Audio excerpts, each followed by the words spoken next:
على النبي يا أيها الذين آمنوا صلوا عليه وسلموا تسليما اللهم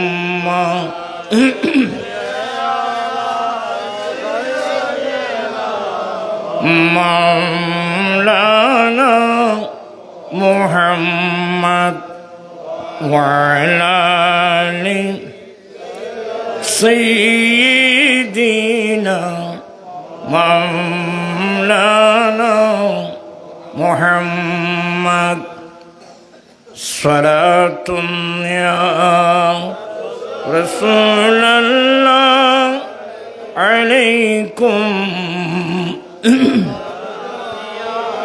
سلام يا حبيب الله عليكم आपकी फरकत ने मारा या नबी दिल हुआ हम से दोबारा या नबी सलाम दुनिया سلام يا حبيب الله عليكم أعوذ بالله من الشيطان الرجيم بسم الله الرحمن الرحيم النبي أولى بالمؤمنين من أنفسهم صدق الله مولانا العظيم وصدق رسوله النبي الحبيب الكريم ونحن على ذلك لمن الشاهدين والشاكرين والحمد لله رب العالمين ربي صلي وسلم مبارك عليه উপস্থিত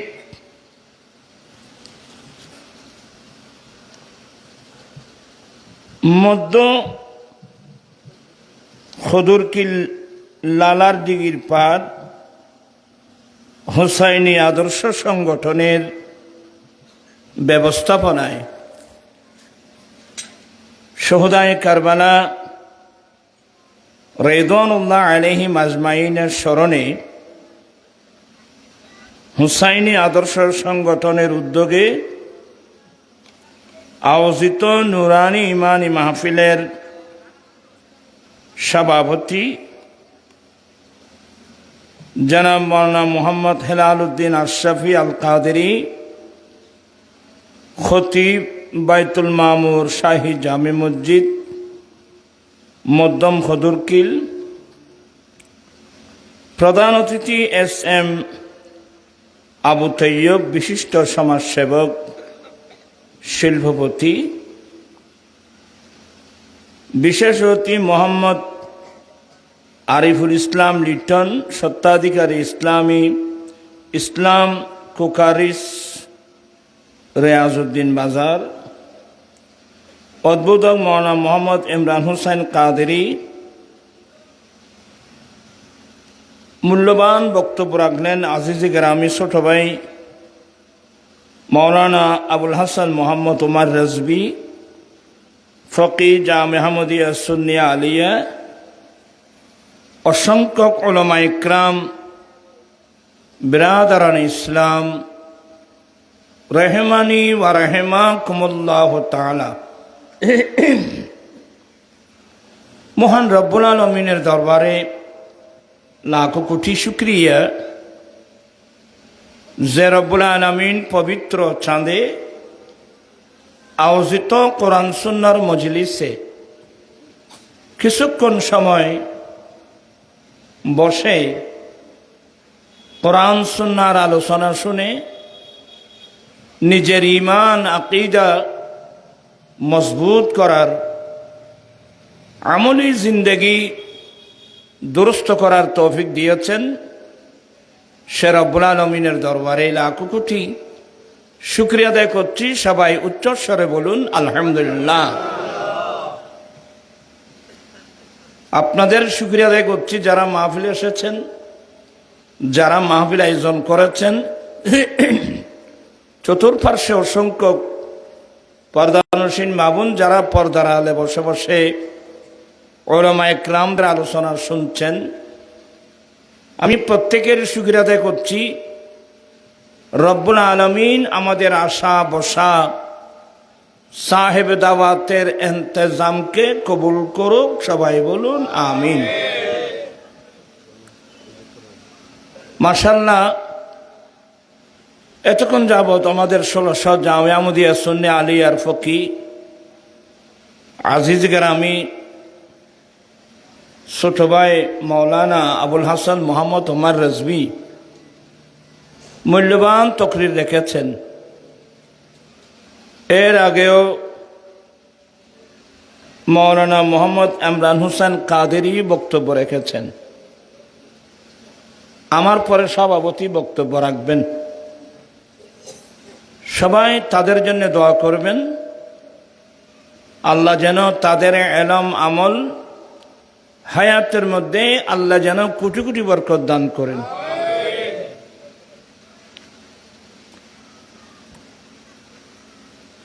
আমি কোরআন মজিদ ফুরকানে হামিদের একটি আয়াতে কারিমা তেলাওয়াত করলাম। মহান রব্বুল আলামিন যদি তৌফিক দান করেন অল্প কথা বলে বক্তব্য শেষ করব। আমি প্রায় জায়গায় একটা কথা বলে থাকি, আমরা দুনিয়াকে যতই ভালোবাসি, কোন ইমানদার দুনিয়াকে ভালোবাসতে পারে না। কোন মোমেন, কোন মুসলমান যারা মোমেন, এরা কোনোদিন দুনিয়াকে ভালোবাসতে পারে না। আর দুনিয়াকে ভালোবাসে আপনার লাভটা কি, আমার লাভটা কি? আমাদের ছেলে মেয়েরা দেখি দুনিয়াকে আমরা বেশি প্রাধান্য দিয়ে থাকি। সকালবেলা থেকে গভীর রাত পর্যন্ত আমাদের প্রচেষ্টা ল্যাপটপ নিয়ে, মোবাইল নিয়ে ব্যবসা বাণিজ্যের মধ্যে লিপ্ত মানুষ। শুধুমাত্র টাকা পয়সা উপার্জন। আপনি হাজার হাজার কোটি টাকার মালিক, কয়েকজন সম্পদের মালিক, কয়েকটা ফ্যাক্টরির মালিক, দামি দামি গাড়ি আর আপনার পিছনে। আপনি যত কিছুই বলেন, আমাদের মেমোরিতে থাকতে হবে যে আমাদের হায়াতের বাজেট যখন শেষ হয়ে যাবে, পৃথিবীর কেউ আমাকে রাখতে পারবে, আপনাকে রাখতে পারবে? কোথায় ঘর, কোথায় বাড়ি, কোথায় আপনার বিল্ডিং, কোথায় আপনার ফ্যাক্টরি? এই জন্যে মনীষীরা বলেন, ভাবিয়া করিও কাজ, করিয়া ভাবিও না। আর যারা মুমিন, এরা কোনো অবস্থাতে দুনিয়াকে ভালোবাসতে পারে না। আল্লাহ বলেন, আন-নাবিয়্যু আওলা বিল মুমিনিনা মিন আনফুসিহিম। নবী মুমিন বান্দাদের কাছে তাদের জানের চেয়েও উত্তম। এটা আল্লাহ বলছেন। যারা মুমিন ইমানদার মুসলমানের কাছে আমার নবী ইমানদার মুসলমানের জানের চেয়েও উত্তম। কি মানে? যারা ইমানদার, যারা মোমেন মুসলমান, এরা অন্তর দিয়ে ভালোবাসবে নবী মুহাম্মদ রাসূলুল্লাহ সাল্লাল্লাহু আলাইহি ওয়াসাল্লামকে। খুব ঠান্ডা মেজাজে শুনবেন। আমরা মা বাবাকে ভালোবাসবো, এটা কিন্তু নবীর ভালোবাসার আলোকে। খুব বুঝার চেষ্টা করবেন, আমরা মা বাবাকে ভালোবাসবো নবীর ভালোবাসার আলোকে। কারণ আমরা যারা ছেলে মেয়েরা আছি না, আমরা যারা ছেলে আছি, আমাদের জান্নাত যে মা বাবার পায়ের নিচে, এই কথাটা কে বলছেন? আমার দয়াল নবী বলছেন। আপনার ছেলে মেয়েরা যারা স্কুল কলেজে লেখাপড়া করে, ওখানে এসব সাবজেক্ট আছে? আমি যত বড় মুহাদ্দিস হই, মুফতি হই, আমার জান্নাত যে আমার মা বাবার পায়ের নিচে, এই কথাটা, এই তথ্যটা আমার দয়াল নবী দিয়েছেন। তাহলে নবীর ভালোবাসা, মা বাবার ভালোবাসাটা নবীর ভালোবাসার আলোকে। শুধু এগুলো না, মুসলিম শরীফের হাদিস, আল্লাহর নবী বলেন, যেই ছেলে দৈনিক একবার মা বাবার চেহারার দিকে মায়ার দৃষ্টি দিয়ে দেখবে। কোন দৃষ্টি? মোহাব্বতের দৃষ্টি দিয়ে। কি মানে? কোন ছেলে মা বাবার চেহারার দিকে রাগান্বিত হয়ে লাল চোখ করে, কোনা চোখ করে দেখার কোনো অধিকার নাই, দেখতে পারবে না। যারা দেখে এরা জাহান্নামী। আমি একটু দর করে বললাম, আমার নবী বলেন, যেই ছেলে দৈনিক একবার মা বাবার চেহারার দিকে মায়ার দৃষ্টি দিয়ে দেখবে, আহা ইনি আমার জন্মদাতা বাবা, ইনি আমার গর্ভধারণী মা, এই কথা বলে দৈনিক একবার যেই ছেলে মা বাবা চেহারার দিকে মায়ার দৃষ্টি দিয়ে দেখবে, আমার আল্লাহ কবুলকৃত 1টি হজের সওয়াব দান করবে। এই তথ্যগুলো আমার নবী না দিলে পৃথিবীর কোন বৈজ্ঞানিক, কোন দার্শনিক, কোন ফিলোসফি তথ্যগুলো দিত? আমরা কিন্তু বড় বেয়াফা। বলে হুজুর, আমার নবী মা বাবাকে কিভাবে শ্রদ্ধা করতে হবে, কিভাবে তালিম দিতে হবে, আমার রসুল এগুলো শিখাচ্ছে। আর আমরা মা বাবা হয়ে ছেলে মেয়েদেরকে আল্লাহ আল্লাহ রসুলের নাফরমানি শিখাচ্ছি। আমরা বড় বেয়াফা। এই জন্য তো আমাদের এই অবস্থা। নবী কি শিখাচ্ছেন আমাদেরকে, আর আমরা ছেলে মেয়েদেরকে কি শিখাচ্ছি? উচিত ছিল ছেলে মেয়েদেরকে আল্লাহ আল্লাহ রসুলকে মেনে চলার তালিম দেওয়া। এখন দেখা যায় একটু পয়সাওয়ালা হয়ে গেছে তো, সকালবেলায় দেখবেন নিজের মা নিজের ছেলে মেয়েকে সুন্দর সাজিয়ে টাই টুই লাগিয়ে নিয়ে যাচ্ছে কেজি স্কুলে, কিন্টার গার্ডেনে, আশা, প্রত্যাশা, নজওয়ান, ব্রাক, বিভিন্ন নামে। তো সেই স্কুলে কি কোরআন শরীফ আছে, হাদিস শরীফ আছে? তো এই ছেলেরা মা বাপ চিনবে কোত্থেকে? কামা তাদিন তো দানো। বিরক্ত হচ্ছেন বোধ আপনারা। আমি কথার মতো কিছু কথা বলতেছি। নবী কি তালিম দিচ্ছেন, আমরা কি তালিম দিচ্ছি? আমার নবী বলেন, কোন ছেলে দৈনিক কয়বার একবার মা বাবার চেহারার দিকে মায়ার দৃষ্টি দিয়ে দেখবে, আল্লাহ তাকে কবুলকৃত একটি হজের সওয়াব দান করবেন। একজন সাহাবা প্রশ্ন করলেন, নবী গো, কোন ছেলে যদি ডেলি 100 বার দেখে? আমার নবী বলেন, আল্লাহু আকবার, আল্লাহ মহান, বিদায় যে ছেলে দৈনিক 100 বার মা বাবার চেহারার দিকে মায়ার দৃষ্টি দিয়ে দেখবে, আল্লাহ তাকে কবুলকৃত 100 হজের সওয়াব দান করবেন। এই যে মা বাবার এত বড় মর্যাদা, এগুলো তো আমার রসুলে আমাদেরকে শিখিয়েছেন।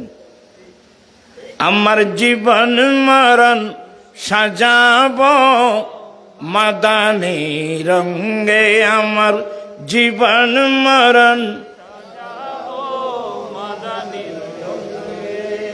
আমরা খদুর কিলির মানুষ তো এলে নরম নয়, তোরা এলে নরম কে গেলে গোহান না কিরম এ দুনিয়ার মায়ায় ফল বানা ফেলে দিবি এখন আর। আমার জীবন মরণ সাজাব মাদানী রঙে, আমার জীবন মরণ সেই রঙে রঙিন হলে আল্লাহ রসুল থাকবে আমার সঙ্গে। আমার জীবন মরণ সাজাব মাদানী। সালাতুন ইয়া রাসূলুল্লাহ,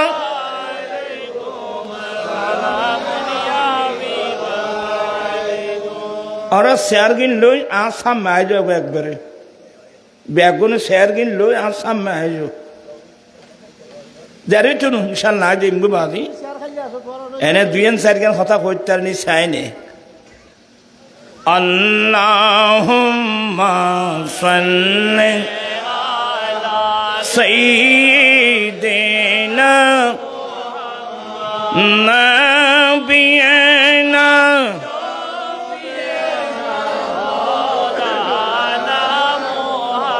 বন জঙ্গলার বাক হরিণে চিনিল দয়াল নবীকে, হর মানব ভয়ে চিনিলি নারী, দুঃখ রইল মনেতে।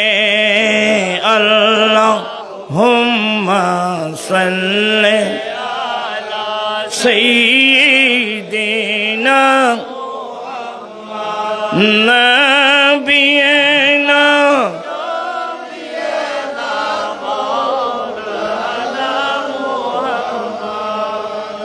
মা বাবার অনেক গুরুত্ব। আপনারা কি মনোযোগ সহকারে শুনছেন? একজন সাহাবা প্রশ্ন করলেন, ইয়া রাসূলুল্লাহ, মা বাবা যদি আমাদের উপর জুলুম করে? আমার নবী বললেন, ওয়াইন জুলিমতুম ওয়াইন জুলিমতুম ওয়াইন জুলিমতুম, 3 বার বলছেন। যদি বা তোমাদের উপর জুলুম করা হয়, যদি তোমাদের উপর জুলুম করা হয়, তারপরেও মা বাবাকে মানতে হবে।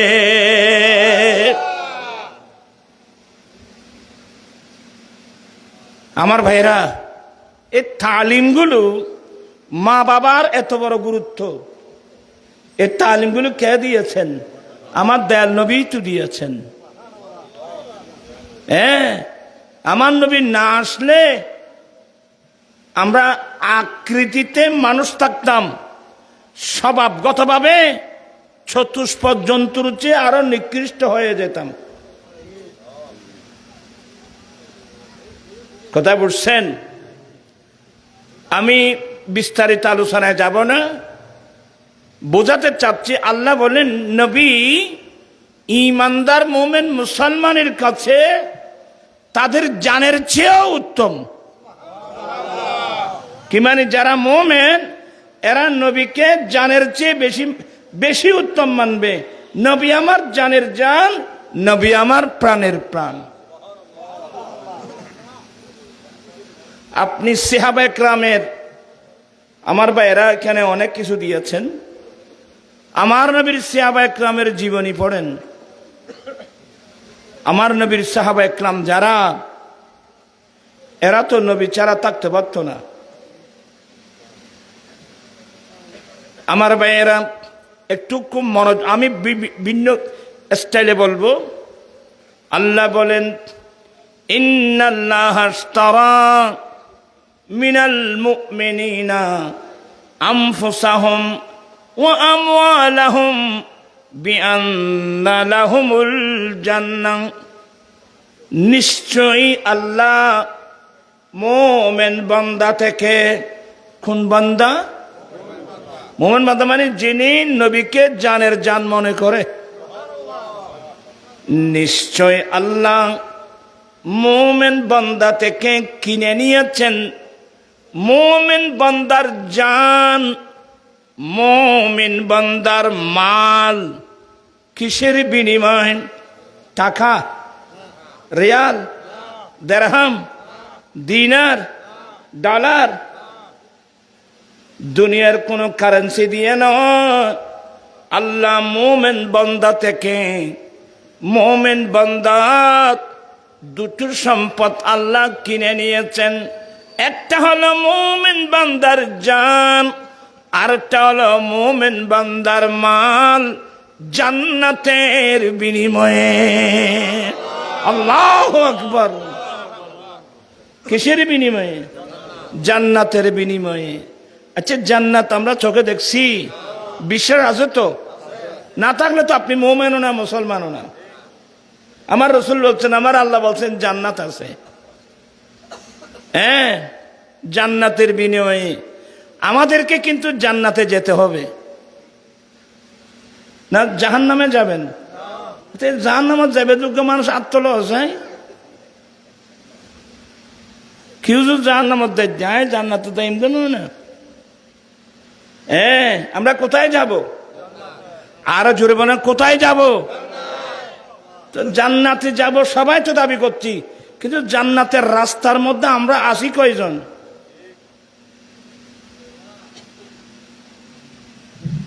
এগুলো হিসাব মিলালে আমাদের দাবি হবে কিন্তু ভুল। তুমি আয় একসময় বুঝইলে মনরারে আজ সিটিংয়ের ভাষা হইল না, চারটা বার গিয়ে আগর আমার একজন চাচা সিটাং শহরে গিয়েছে, চট্টগ্রামে, বৃদ্ধ বয়সে। ওনার একজন ছেলে সিটি এলাকায় থাকে, ভালো ব্যবসা করে বা ভালো অফিসার। হ্যাঁ, এ সুবাদে চাচা কোথায় গেল? শহরে গেল। ছেলে তো বৃদ্ধ বয়সে বাবাকে পেয়ে একেবারে পাগল পাড়া, বাবাকে কি খাওয়াবো। তখন মার্কেটে কিন্তু মান্দারাজি আম বের হয়েছে। মান্দারাজি আম দেখছেন? বিরাট আম, এত লম্বা, ভিতরে বিচিটা ছোট, সব মাংস। একটা আম 8-10 জনে খেতে পারে।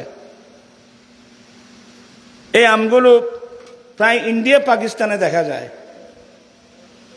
আমাদের দেশে এখন আস্তে আস্তে আসছে। এবছর অনেক আম দেখলাম 1200 টাকা কেজি। এগুলো দেখছেন আপনারা? কোথায় কোথায় করে আমাদের ছেলেরা। তা আমার চাচা আমটা পেয়ে, ভাই এত বড় আম, এত সুন্দর আম জীবনে তো কোনোদিন দেখি নেই। ছেলে একটা চিটাং শহরে আছে বলেই তো আজকে খেলাম। তো আমার চাচা মনে মনে বলতেছে যে আমি কি আরেকবার চিটাং শহরে আসতে পারবো? এবার বাড়িতে গিয়ে এই আমের একটা বীজ আমি কি করব? রোপণ করব। আমার ঘরের পাশে আম রোপণ করব। মান্দারাজি আম ধরবে, আমি ঘরের পাশে বসে বসে আমগুলো ছিঁড়ে ছিঁড়ে খাবো। পরিকল্পনা খুবই সুন্দর।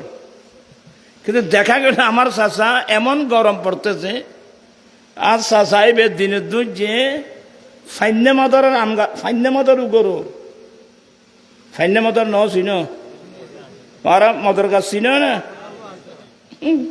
ফলে ফাইনে মদর চিনতো না।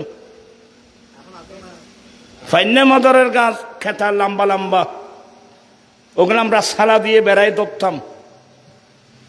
এই ছেলেরা এগুলো দেখেও নাই, হ্যাঁ বুঝন না না ভুল। তারপরও আমার চাষা রোপণ করতেছে কি এই না মাতে কা আমার বিছনায় তোমার কি ওয়াজুন চালাই করে ফাইনে মদর না। আজ চাষায় রোপণ করে যে ফাইনে মদরের গাছ। ও চাষা, এই গরমের মধ্যে আপনার মাথার গাম পায়ে পড়তেছে, কি রোপণ করতেছেন?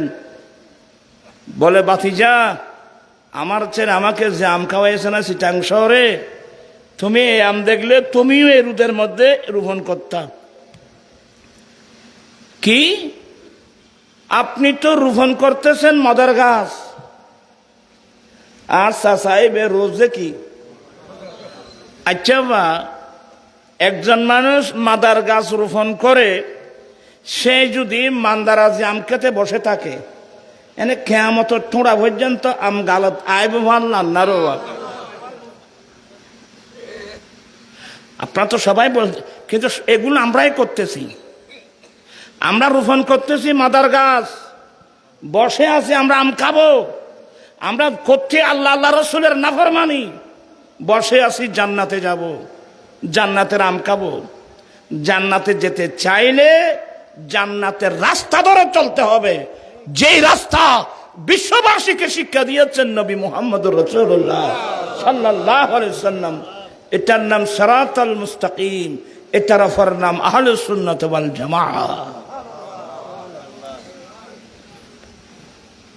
কিভাবে বুঝাবো আমাকে বলেন তো? আমার আল্লাহ বলেন, নিশ্চয়ই আল্লাহ মোমেন বান্দা থেকে কিনে নিয়েছেন ঈমানদার মুসলমানের জান, ঈমানদার মুসলমানের মাল। কিসের বিনিময়ে? জান্নাতের বিনিময়ে।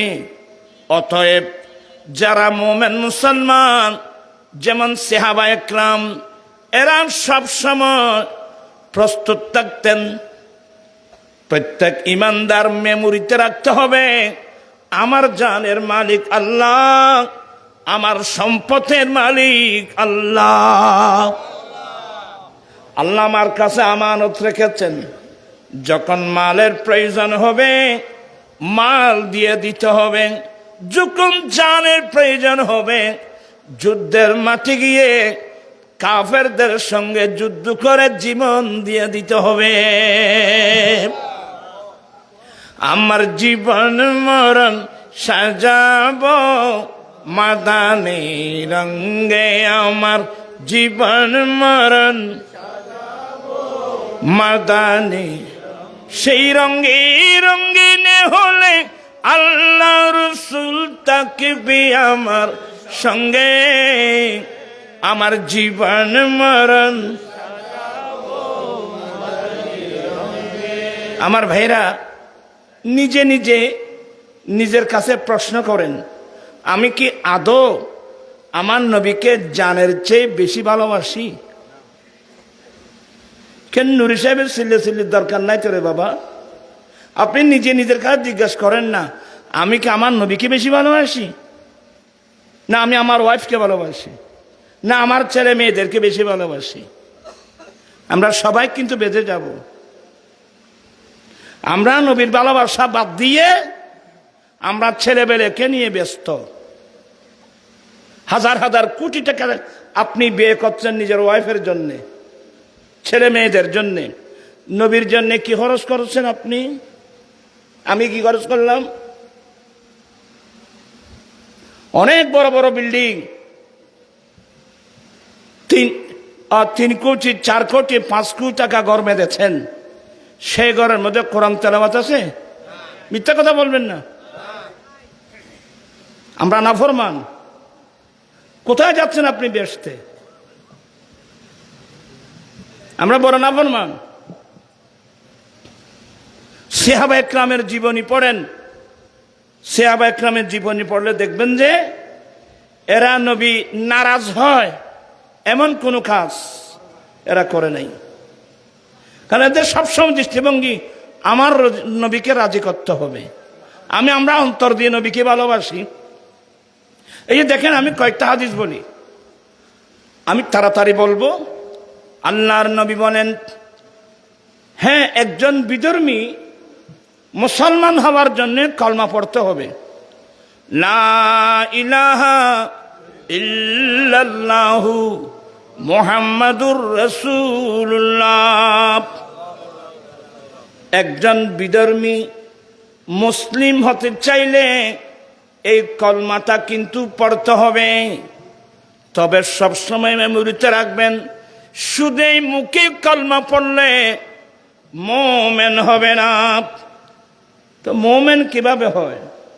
আমার দয়াল নবী বলেন, আপনারাও পড়ুন, ক্বালা রাসূলুল্লাহি সাল্লাল্লাহু আলাইহি ওয়াসাল্লাম লা ঈমানা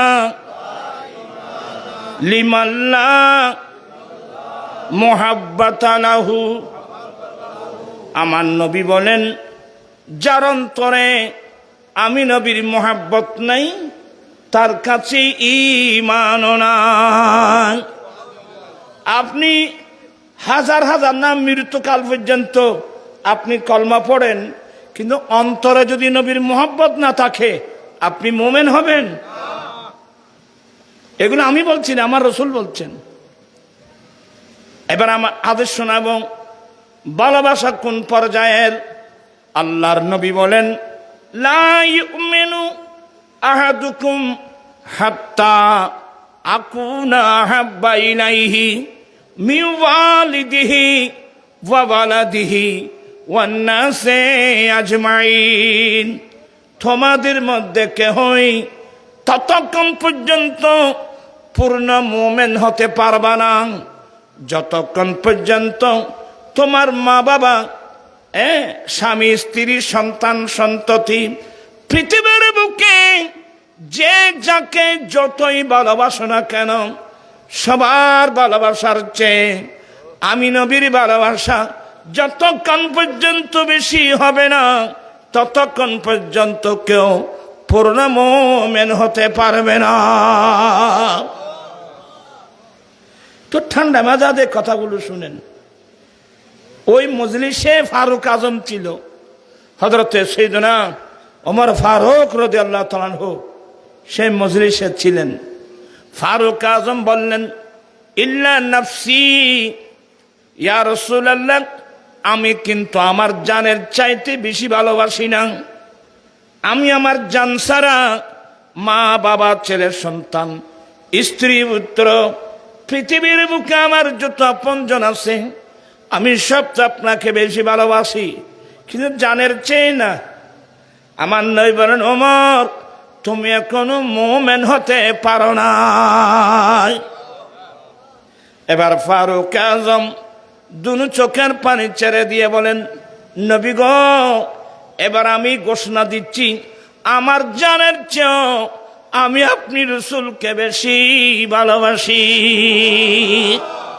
আমার নবী বলেন, ওমর, এখন তুমি মুমিন। প্রাণ পিসানি ভাইয়েরা, কেন বাপসাসার বয়স্ক অনেক মুরব্বী আছেন, আপনি নিজের কাছে নিজে প্রশ্ন করেন তো, আমি কি আদৌ আমার জানের চেয়ে আমি আমার নবীকে ভালোবাসি? যদি আমরা জানের চেয়ে নবীকে ভালোবাসতাম, আমরা নবীর আদেশ নিষেধ মোতাবেক চলতাম। কথা বললেন, আমরা কার কথা মোতাবেক চলতাম? আমরা কি এখন নবীর কথা মোতাবেক চলি? তো তুই ব্যস্ত, তো আন্না নারবারি। সাহাবা একরামের জীবনী পড়েন, এরা যে কোনো কাজ করবে নবী থেকে পারমিশন নিতেন। এখন তো দেখা যায় আমাদের অনেক মুসলমানের ছেলেরা হিন্দু ফাড়ায় গিয়ে গীতা পাঠ করতেছে। মানুষের নামাতে মনে কোথায় গিয়ে যে মুসলমানের ছেলে গীতা পাঠ করে।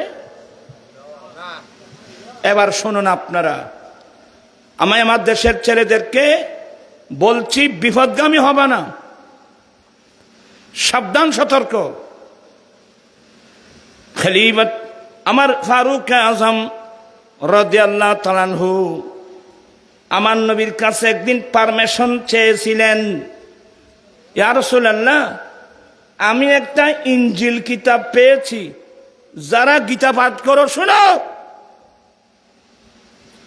কোরআন হাদিস থাকতে মানুষ এভাবে কিভাবে গোমরা হয়ে যায়?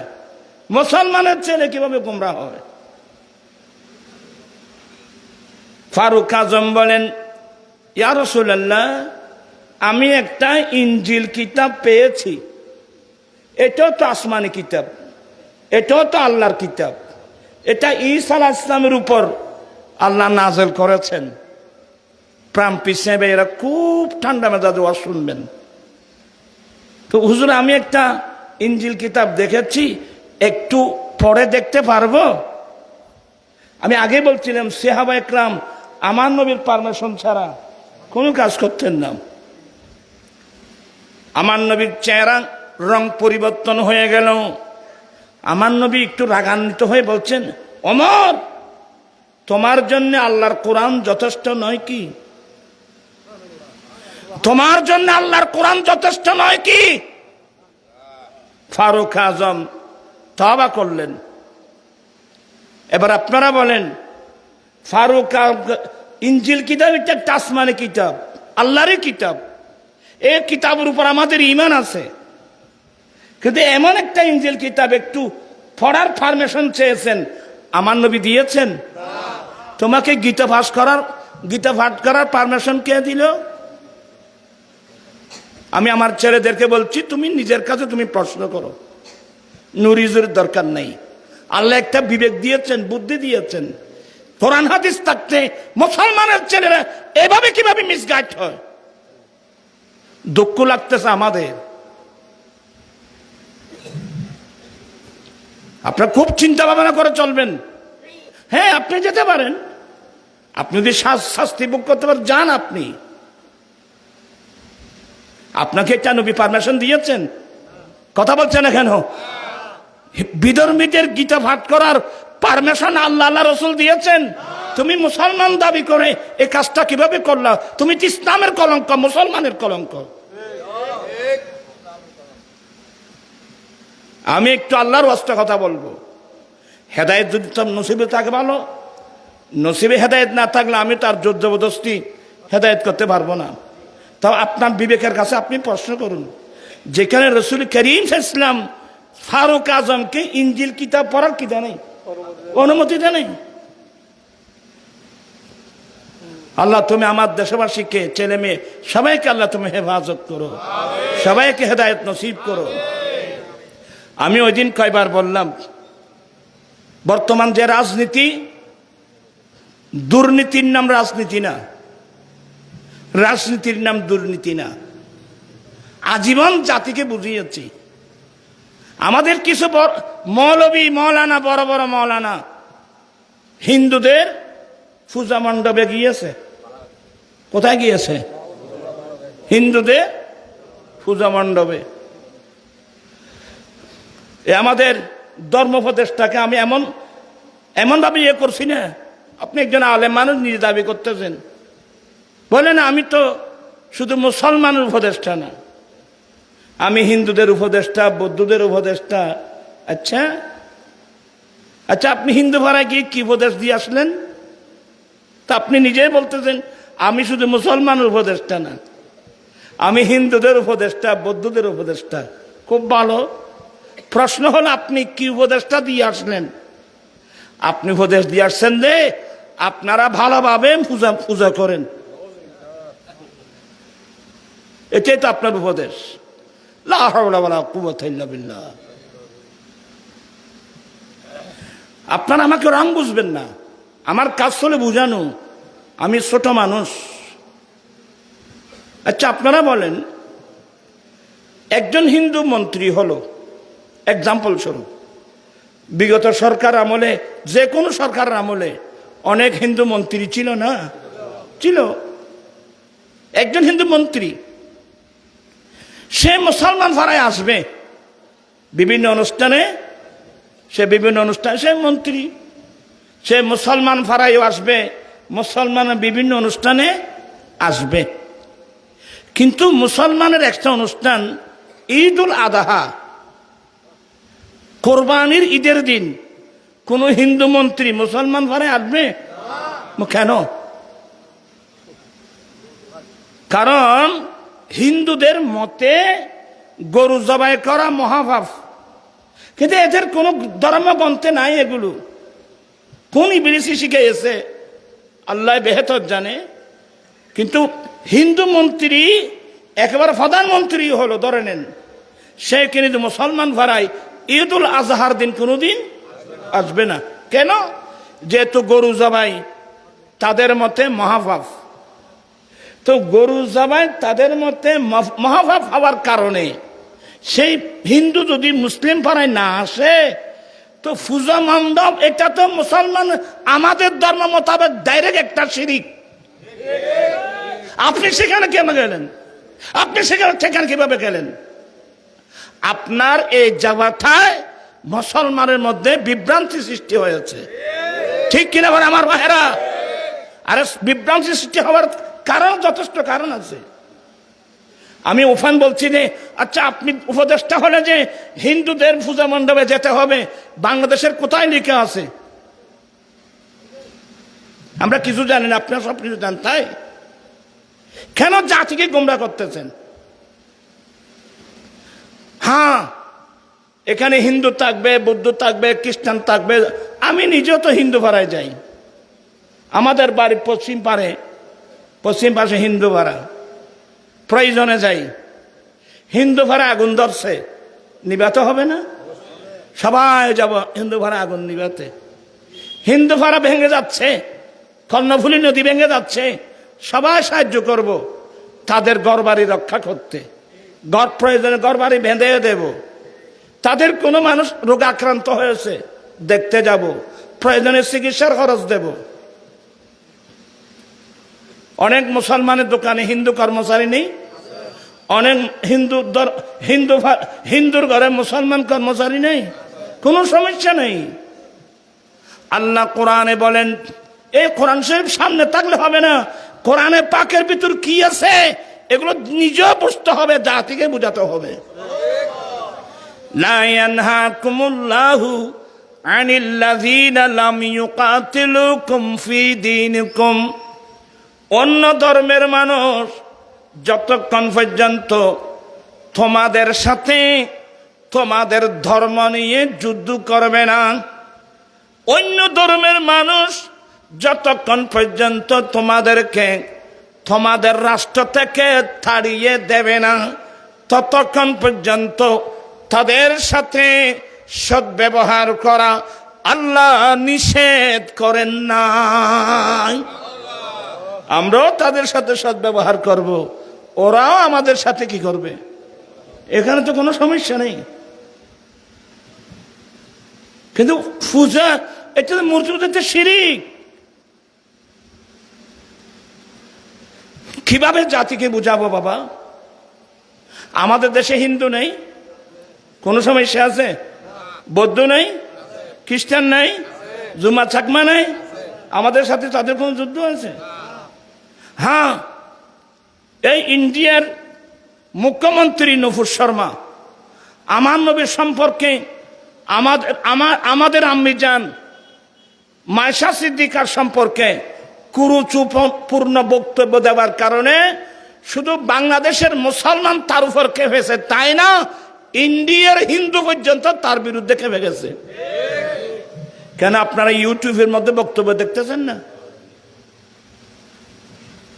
আমি তো আমার আজাদি বাজারে এই নুপুর শর্মার বিরুদ্ধে আন্দোলন করতে গিয়ে বলছিলাম, আসলে নুপুর শর্মা হিন্দু না, আসলে নুপুর শর্মা হিন্দু নয়। কারণ হিন্দু হলে হিন্দুদের বেদের মধ্যে আমার নবীর সম্পর্কে যে তথ্য আছে এগুলো যদি সে জানতো, সে কোনোদিন আমার নবীর সম্বন্ধে কোনো খারাপ মন্তব্য করতো না। তা আমি আলহামদুলিল্লাহ কোরআন সুন্নাহর মধ্যে সমস্ত ফয়সালা কোরআন শরীফের মধ্যে আছে, হাদিস শরীফের মধ্যে আছে। কিন্তু এই কোরআন হাদিসের যথেষ্ট জ্ঞান না থাকার কারণে আজকে অনেক মানুষ ভুল পথে যাচ্ছে, জাতিকে ভুল মেসেজ দিচ্ছে। ঠিক কিনা ভাইরা আমার? আমাদেরকে হুঁশ করে চলতে হবে। আমার জীবন মরণ সাজাবো মাদানী রঙে, আমার জীবন মরণ মাদানী, সেই রঙে রঙিন হলে আল্লাহ রসুল তাকবে আমার সঙ্গে। আমার জীবন মরণ, আমার জীবন আমার মরণ আমি সাজাবো মাদানী রং দিয়ে। মাদানী রঙের অর্থ হলো আমার দয়াল নবীর সুন্নত দিয়ে। আমরা নবীর সুন্নত মোতাবেক চলতে চাই কি চাই না? দুই হাত উঠাই বলুন, চলতে চাই কি চাই না? আল্লাহ সবাইকে, আরে আমার রাসূল নবীর সুন্নত না, আমার নবী বলছেন আলাইকুম বিসুন্নতি ওয়া সুন্নাতে খুলাফায়ে রাশিদিন। আমি নবীর সুন্নত তোমাদের উপর অপরিহার্য, খুলাফায়ে রাশিদিনদের সুন্নত তোমাদের জন্য অপরিহার্য। কিন্তু এখানে কি আছে? আমি তো হায়াত আমাদের চলে গেল। এই যে সমাজের মধ্যে যৌতুক প্রথা, এটা কি ইসলামী প্রথা না বিধর্মী প্রথা? তো বিধর্মী প্রথা আমার সমাজে আসলো কেন? আমরা এটা নীরব ভূমিকা পালন করছি কেন? মাদক সেবন করা, শরাব মদ পান করা, এগুলো কি আমার নবীর ইসলামিক কালচার না বিধর্মী? তা আমাদের দেশে এগুলো হচ্ছে কেন? আমি একজন গুনাহগার, আমি অনেকবার রাগ করে বলছিলাম, যখন এই দেশের প্রধানমন্ত্রী মহিলা, বিরোধী দলীয় নেত্রী মহিলা, স্পিকার মহিলা, শিক্ষামন্ত্রী মহিলা, এতগুলো মহিলা মন্ত্রী থাকতে এই দেশের নারী জাতির উপর যৌতুক প্রথা থাকতে পারে কিভাবে? আসলে মন্ত্রীরাই জনগণের জন্য কেউ কাজ করে না, প্রত্যেকে আপন আপন ফকেটের জন্য কাজ করে। কথা বুঝছেন? আমি একজন মোল্লা মানুষ, আজকে কয় বছর, 16 বছর পেরিয়ে 17 বছরে পড়লো, সাহস করে আমার মানবতা আমাকে বাধ্য করছে। আমি অনেক বয়স্ক মানুষের চোখের পানি, অনেক মা বোনদের চোখের পানি, আমি যখন আদালত মসজিদে নামাজ পড়াতাম, এ পাশে অনেক পুরুষ বয়স্ক মানুষ, এদিকে মহিলারা পর্দা বোরকা পরে কাগজ নিয়ে, হুজুর আমার দুটো মেয়ে উপযুক্ত, এরা তো টাকা চায়, ফার্নিচার চায়, খাওয়ার চায়, কোথেকে দেব? আপনি একটু মুসল্লিদেরকে বলেন আমাদেরকে একটু হেল্প করতে। এগুলো আমাকে আঘাত করছে, মারাত্মক আঘাত করছে এগুলো। আমি সিদ্ধান্ত দিই না, এগুলোর বিরুদ্ধে আমি আন্দোলনে যাব, এগুলোর বিরুদ্ধে বক্তব্য শুরু করলাম। এরপরে একেবারে আঞ্জুমান করে, অথচ আমার আঞ্জুমানের এসবিআই নুরিয়া এটা একটা তরিকতের সংগঠন, এটা কোনো অন্য কোনো রাজনৈতিক কোনো সংগঠন না, এটা আমার তরিকতের সংগঠন। কিন্তু তরিকতের সংগঠন করে আমি তো তসবিহ একটা নিয়ে খানেকায় বসে থাকতে পারতাম, কিন্তু সমাজের অবস্থা কি হবে আমাকে বলেন তো? আমি শুরু করে দিলাম আন্দোলন, লালদিঘির পার থেকে শুরু হয়ে গেল, লালদিঘির পার, জমিতুল ভালাম, জাতীয় প্রেস ক্লাব ঢাকা, তারপরে সিলেট, ব্রাহ্মণবাড়িয়া, এরপরে কুমিল্লা, বিভিন্ন জায়গায়। শুধু এখানে না, দুবাই, আবুধাবি, মাস্কট, কাতার, আমি যেখানে গিয়েছি ওখানে ছেলেদের থেকে হাত উঠায় একটা ওয়াদা নিয়েছি, বাবা তোমরা নবীর সুন্নত মোতাবেক শাদী করবা। যদি নেককার ছেলে পেতে চাও, দুনিয়ার সম্মান আখিরাতের সম্মান চাও, নবীর সুন্নতকে কলঙ্কিত করবা না। বিবাহকে কেন্দ্র করে আপনারা যে বেদাতে সাইয়্যা ঢুকাই দিয়েছেন, আমার নবীর সুন্নতকে আপনারা কলঙ্কিত করেছেন। ঠিক কি না ভাইয়েরা আমার? কেন? বিবাহ একটা ইজি কাজ, কেন যৌতুক কথা ঢুকলো? আর সবচেয়ে বড় মারাত্মক কি জানেন? আমি যখন নর্থ বেঙ্গলে যাই, পঞ্চগড়, নীলফামারী, রংপুর, দিনাজপুর, সৈয়দপুর, এই সমস্ত জায়গায়, বা এদিকে সাতক্ষীরা, খুলনা, যশোর বক্তব্য রাখি, ওরা বলে নজরুল হুজুর বাবা আমাদের এখানে এগুলো নাই। তখন আমি লজ্জায় ভেঙে পড়ি, হায়রে আমি চট্টগ্রামের মানুষ, এই মোগল আমল থেকে এই চট্টগ্রামের নাম ইসলামাবাদ, কিন্তু ইসলামাবাদ থেকে ইসলাম একেবারে বিলুপ্তির পথে। আমি শুধু বুঝাতে চেষ্টা করব, আমরা নবীর সুন্নাত মোতাবেক কি বিয়ে করতে পারি না? বিয়ে কোন উদ্দেশ্য করবেন?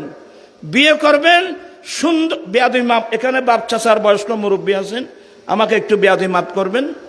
বিয়ে করবেন, উদ্দেশ্য থাকবে আমি আমার দয়াল নবীর সুন্নত পালন করছি, আমি আমার দয়াল নবীর সুন্নত পালনের উদ্দেশ্যে বিয়ে করছি, এক। দ্বিতীয় নম্বর, এই সুন্নতের মাধ্যমে স্বামী স্ত্রী মিলন করলে আল্লাহর পক্ষ থেকে দুই একটা নেককার ছেলে সন্তান, যেই ছেলেগুলো 5 ওয়াক্ত নামাজ পড়ে পড়ে দোয়া করবে, আল্লাহুম্মা রাব্বিরহামহুমা কামা রাব্বায়ানি সগীরা। কারণ যে নেককার ছেলে যখন মা বাবার জন্য এভাবে দোয়া করবে, আমার নবী বলেন তার মা বাবা মারা যাবে, এ ছেলেদের দোয়ার কারণে মা বাবার আমলনামা কিয়ামত পর্যন্ত চালু থাকবে। আপনি যখন এ নিয়ে বিয়ে করবেন, আপনি যৌতুক দাবি করতে পারবেন? টাকা দাবি করতে পারবেন? খাওয়ার দাবি করতে পারবেন? ফার্নিচার দাবি করতে পারবেন? এখন তো শুনতেছি রে, শুধু এগুলো না, বিয়ের পরে কোরবান আসলে না কি কি দিতে হয়? হ্যাঁ, গরু দিতে হয়, ছাগল দিতে হয়। এখন শুনতেছি যে ঘরের মধ্যে যত সদস্য আছে সবাইকে উন্নত মানের কি দিতে হবে? কাপড় দিতে হবে। এতগুলো বেদাতে সাইয়া, হারাম হারাম হারাম, নেককার ছেলে পাবেন কোথায়? আপনি হারামের মধ্যে ডুবে আছেন, আমি হারামে ডুবে থাকলে নেককার ছেলে পাবো কোত্থেকে? এই যৌতুক প্রথা বন্ধ করার দরকার আছে তো? হাত উঠায় বলতে হবে দরকার আছে। আপনার সমর্থন করেন। আল্লাহু আকবার, ইয়া রাসূলুল্লাহ, ইয়া গসাজম দস্তগীর জিন্দাবাদ। আমি আমার 3 জন ছেলেকে বিবাহ করাই, জাতিকে প্র্যাকটিক্যাল শিক্ষা দিয়েছি। জানেন, আমি 2 কোরবানির আগে আমি চিকিৎসার জন্য ইন্ডিয়া গিয়েছিলাম। দিল্লি অ্যাপোলো হসপিটাল থেকে চিকিৎসা সেরে আমি দুবাই হয়ে কাতার গেলাম। ফেসবুকে দেখলাম এই হাটাদারির এক জায়গায় একটা মেয়ে বিবাহ দিয়েছেন, বেরি দেরি হয় নাই। কোরবান যখন আসলো, মেয়ের বাবা মেয়ের শাশুর বাড়িতে একটা ছাগল পাঠিয়েছে। এ গরু না পাঠিয়ে কেন ছাগল পাঠালো? এ জালে মেয়েটাকে মারতে মারতে সাম মেরে ফেলছে। আইয়ামে জাহেলিয়াত সেরে গেছে। কিসের ইমানদার, কিসের মোমেন, কিসের মুসলমান? বিধর্মী প্রথা সবগুলো।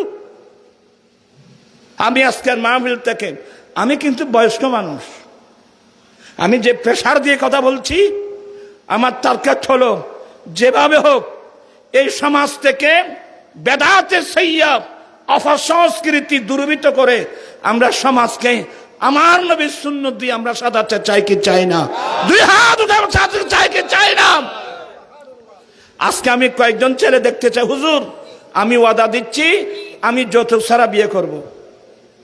এমন কোন ছেলে আজকের মাহফিলে আসো, হুজুর আমি যৌতুক ছাড়া, যৌতুক দাবি করা দূরের কথা, যৌতুক দিলেও আমি নেব না, আমি যৌতুকবিহীন বিয়ে করব। এই ধরনের কোন ছেলে আজকের মাহফিলে থাকলে হাত উঠায় সমর্থন করো, আমি দোয়া করব। কই গম্ভীরে হাত তোলো। মাশাআল্লাহ, আমার পাশে একজন পেয়েছি, 2 জন পেয়েছি, 3 জন, 4 জন, কই 5 জন। বাবা অনেক তো দেখলাম, নারায়ে তাকবীর, নারায়ে রিসালাত, নারায়ে গাউসিয়া, জামাত আহলে সুন্নাত। আয় আল্লাহ, অনেক ছেলেরা হাত উঠাই ওয়াদা দিয়েছে, ওরা যতকে পায়ের নিচে দিয়ে বুক ভরা নবীর প্রেমার ভালোবাসা নিয়ে ওরা যতক সারা শাদী করবে, আল্লাহ তুমি তাদের ওয়াদা কবুল করে নাও। মনে কষ্ট নিচ্ছেন? আপনাদেরকে একটা দাওয়াত দিয়ে যাচ্ছি, এটা বলখালি না, ফটিয়া তো আপনাদের পাশে। আগামী মাসের 25 তারিখ ফটিয়া হাই স্কুল মাঠে আমার আঞ্জুমানে রাসবিয়ার উদ্যোগে যৌতুক ও মাদক বিরোধী মহাসমাবেশ, ঐতিহাসিক তফসিল কোরআন মাহফিল হবে ইনশাআল্লাহ। আপনাদেরকে আগাম দাওয়াত দিয়ে যাচ্ছি, এই সমাবেশে যাওয়ার দরকার আছে। শুনেন, আবার অনেক ছেলেরা মনে কষ্ট পাবে, ইবে খোদা হাই ওর তুমি কিছু ভাইতেন, এই নুরি সাহেব গাইয়ের আর খানা মারা করে দিল। শুনেন, আমি আপনাকে বাঁচানোর জন্য আসলাম, খুব মনোযোগ সহকারে শুনবেন। আমি দুবাই, আবুধাবি, মস্কট, কাতার, সৌদি, বিভিন্ন আরব কান্ট্রি ঘুরে ঘুরে আমি তথ্য নিয়েছি। বিবাহ তো ওখানেও হয়। এখানে আমাদের অনেক ছেলেরা আছে যারা আরবস্থানে থাকে, ওদের কাছে জিজ্ঞাসা করেন, আগ্ধ হয় মসজিদে ঠিক আছে, কিন্তু যে ক্লাবের মধ্যে অনুষ্ঠান হয় ওখানে বলায়েন লেখা আছে। আমি দেখছি, আমি গিয়েছি ওখানে, বরপক্ষ কন্যা পক্ষ উভয় পক্ষ আসে, উভয় পক্ষ খানা খায়, কিন্তু হল ভাড়া থেকে আরম্ভ করে, ক্লাব ভাড়া থেকে আরম্ভ করে সমস্ত খাওয়ার বিলগুলো কারা পেমেন্ট করে? বরপক্ষই পেমেন্ট করে, মেয়ের পক্ষে 1 পয়সাও খরচ করে না। আমাদের দেশে এগুলো আসলো কোত্থেকে? খরচ ব্যাকিন মাইবার বরদ, এবার তো মাই ভই খাইতে দোষ কি? 5 জন কথা হই খাইও, 40 জন জোড়া হই, আরো কথা আপনার বিয়াই এটা জোড়া মানুষ আইবদিন বাসা বাসা, মানে বড় বড় রাব আলো আইবদিন। হ্যাঁ, সিডিঙ্গে বাসা নকলি বুঝতে না। এরপরে বিবাহ বৈরাথী, এখন তো শুনতেছি বৈরাথীর খাওয়ার 1 নম্বর বৈরাত কয়জন? 500, 1000 বড় যাত্রী, খাবার কি কি এত বড় একটা লম্বা লিস্টি দেওয়া হয়। আমি এলের একটু জীবনানন্দ দেখি ভাই, খাবার ফর্দ, এগুলো সম্পূর্ণ হারাম। এগুলো বন্ধ করার দরকার আছে তো। এমনের সারা রাত ওয়াজ শুনে কোনো লাভ নাই। আমার কথা হলো, জমিন পরিষ্কার করো। যতক্ষণ জমিন পরিষ্কার হবে না, আমি রোফার কোথায়, যেই জমিনের মধ্যে আগাছা ওখানে রোয়া রোপণ করলে জমিন রোয়া নিবে? আগে করে ঠিক করেন, সংকীর্ণতা পরিহার করুন, নবীকে ভালোবাসেন। নবীর ভালোবাসা থাকলে যে কোনো ত্যাগ আপনার জন্য আমার জন্য সহজ হয়ে যাবে। ঠিক কিনা ভাইরা আমার? এটা আমার রসুলের সুন্নাত। আমরা যৌতুক দেব না, আমরা যৌতুক নেব না। যৌতুক কাকে বলে? বিয়ের আগে, বিয়ের সময়, বিয়ের পরে বরপক্ষ কন্যাপক্ষের কাছে অর্থ দাবি করা, ফার্নিচার দাবি করা, খাবার দাবি করা, এগুলো যৌতুক। বাংলাদেশের আইন অনুযায়ী দণ্ডনীয় অপরাধ, কোরআন সুন্নাহ মোতাবেক হারাম। আমি কি কথাগুলো বুঝাতে পারলাম আপনারা? আমি আরবস্থানেও ছেলেদেরকে হাত উঠে এত বাধা নিয়েছি, তোমরা নবীর সুন্নাহ মোতাবেক বিয়ে করো বাবা। আচ্ছা, আমরা কয়দিন বাঁচবো এখানে? এ সামান্য সময়টা আসলাম, আমার বাবা কই, আমার দাদা কই, আমার দাদি কই, আমার আস্তে দেখলাম কই, কোটি কোটি মানুষ কবরস্থানে। এ দুনিয়ার সামান্য হায়াতটা, এটাও যদি নবীর সুন্নাত বিরোধী কাজ করেন, আপনি কি নিয়ে কবরে যাবেন? কি নিয়ে কবরে যাবেন আপনি? আমি আমার ছেলেদেরকে বলছি, আমি আরবস্থানে দেখছি যে আরব সরকার রাষ্ট্রীয়ভাবে মেরেস্থান করে রাখছে, বিবাহ তহবিল করে রাখছে, যাতে দরিদ্র আরবি ছেলে স্ত্রীর মোহরানাগুলো নগদ পেমেন্ট করে বিয়ে করতে পারে, এক একজনকে 1 লক্ষ থেকে 2 লক্ষ রিয়াল বা দিরহাম অনুদান দিয়ে থাকে। ঠিক আমি বাংলাদেশ সরকারের কাছে 13টা দাবি দিয়েছি। 13টা দাবির মধ্যে এক দাবি, আমাদের দেশেও আমি ওই দিন বলছিলাম যে আপনি যৌতুকের বিরুদ্ধে যত কঠোর আইন পাশ করেন, একজন ছেলেকে আপনি 20-30 বছর জেলে দেন, এত যৌতুক বন্ধ হবে না। কারণ আমাদের দেশে দরিদ্র মানুষের সংখ্যা বেশি। অতএব আমাদের দেশেও রাষ্ট্রীয়ভাবে স্থায়ীভাবে ম্যারেজ ফান্ড গঠন করা হোক। সেই ম্যারেজ ফান্ড থেকে ওই গরিব ছেলেকে তার বিয়ের পূর্বে 5 বছর মেয়াদের জন্য বিনা সুদে 2 লক্ষ টাকার একটা ঋণ দেওয়ার ব্যবস্থা করা হোক। ইনশাল্লাহ আজকে হোক কালকে হোক, একদিন বাংলাদেশের পার্লামেন্টে এই প্রস্তাব কিন্তু পাশ করতে হবে ইনশাল্লাহ। আমি আমার ছেলেদেরকে বলে যাচ্ছি, মাদ্রাসার ছাত্র, স্কুল, কলেজ, ইউনিভার্সিটির বাহিরা, আমরা এখন বয়স্ক মানুষ, আমাদের গতি এখন কবরস্থানের দিকে। এই দেশকে বাঁচান, নিজে বাঁচুন, দেশ বাঁচান, জনগণকে বাঁচান। এই দায়িত্বটা পালন করুন, সাহসিকতার সাথে এগিয়ে আসুন। আমি দুঃখ করে বলছি, আমাদের দেশে বড় বড় ইসলামী দল যারা ময়দান কাঁপাচ্ছে, গভীর মনোযোগ সহকারে দেখলাম তাদের কথাবার্তা। একজন বলে, আমরা যদি ক্ষমতায় যেতে পারি আমরা রাষ্ট্রীয় গাড়ি বাড়ি কিছু ব্যবহার করব না। হ্যাঁ, এটা একটা ভালো উদ্যোগ, এটা ভালো কাজ, কিন্তু একটা ইসলামী দলের উচিত ছিল আমরা যদি ক্ষমতায় যেতে পারি 1 নম্বর এ দেশ থেকে আমরা সুদ তাড়িয়ে দেব, সুদ বন্ধ করব। তো এটা বলার লোক নাই। আমি সুদ বন্ধ করব এটা বলার লোক নাই।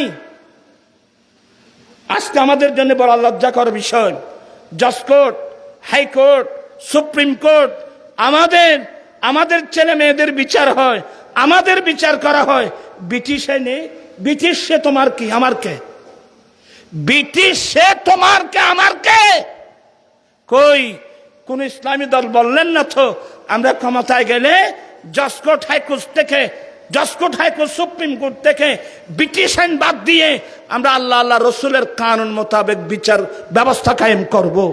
এই কথা বলার লোক তো আমাদের দেশের মধ্যে নাই। ইসলাম দাবি করা সহজ, প্রমাণ করা কিন্তু কঠিন। আমি আমার ভাইদেরকে খুব বিনয়ের সাথে বলবো, আমরা কয়দিন বাঁচবো দুনিয়াতে আছি বাবা? আমার লাস্ট কথা, আমরা নবীর সুন্নত মোতাবেক চলতে চাই কি চাই না?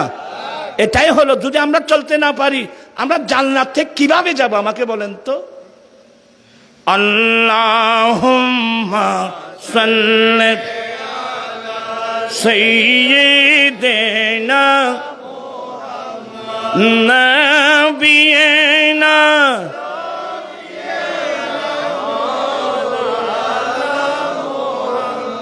আমার ভাইয়েরা, আল্লাহ কোরআনে বলেন আহাল্লাল্লাহুল বাইয়া ওয়া হাররামার রিবা, বান্দা ব্যবসা হালাল, সুদ কিন্তু হারাম। আমি বলছি না, আল্লাহ বলছেন। আমার নবী কি বললেন? লির রিবা সাবিনা হুবা আইসারুহা আইয়ানকিহার রাজুলু উম্মাহু। উম্মার সুদের 70টি গুনাহ। এর 70টি গুনার মধ্যে একেবারে নরমাল গুনাহ নিজের ছেলে নিজের মাকে বিবাহ করা যত বড় গুনাহ। নাউজুবিল্লাহ বলছেন। হায় হায় হায় হায় হায়। আমার ভাইয়েরা, আমার রাসূল পৃথিবীর জমিনে এসে মক্কার জমিনে দেখলেন আইয়ামে জাহিলিয়তের জালেম, এরা গরিব মিসকিন কাঙ্গাল অসহায় মানুষের কাছে কিছু থাকলে এগুলো পর্যন্ত শোষণ করার জন্যে সুদ সিস্টেম চালু করেছিল। সুদ কিন্তু এখানকার সৃষ্ট না। আইয়ামে জাহেলিয়তের যুগে জালেমরা বড় বড় পুঁজিপতি পয়সাওয়ালা, আর দেশত হয় যেন না হয় পয়সাওয়ালারা পয়সা নকুলে ইন নামা থেকে মানুষে করে সুদলা যে কি গরিব মানুষ না পয়সা আলা মানুষ, তোর জীবনে পয়সা এগুলো হইতো না ভাই, তো আরে জীবনে পয়সা এগুলো হইতো না। আজকে দেখেন, আমি কিছু অপ্রিয় কথা বলছি আপনাদেরকে। এখন এক বছর 2 বছর থেকে দেখতেছি রাস্তার পাশে আমাদের বড় বড় পয়সাওয়ালা যাদের ভালো ভালো জায়গা আছে, ওরা স্টেডিয়াম খুলে দিয়েছে। আমি কি ভুল বলছি? আমাদের ছেলেরা সন্ধ্যার পর থেকে 1 ঘন্টায় 1,500 টাকা, একটা টিম থেকে আরম্ভ করে ফজর আজান হয়েছে, ছেলেরা বল খেলতেছে। আমি এই দেশের পুঁজিপতি যারা, বিনয়ের সাথে বলছি, পয়সা কামানোর কি আর কি রাস্তা নাই আপনাদের জন্য? কেন জাতিকে ধ্বংস করে দিচ্ছেন? এই ছেলে মেয়েদের লেখাপড়া কোথায়? এই ছেলেদের লেখাপড়া কোথায়? ছেলে তো আপনারও আছে, আমারও আছে বাবা, প্রত্যেকের আছে। কেন আপনারা এই ব্যবস্থা করলেন? আপনারা জাতিকে কোথায় নিয়ে যেতে চান আমাকে বলেন তো? হয়তো আপনারা আমার কথায় বিরক্ত হচ্ছেন, আমি দেখতে পাচ্ছি। আমি বিনয়ের সাথে বলবো, আসলে এমনি ওয়াজ শুনে লাভ নাই।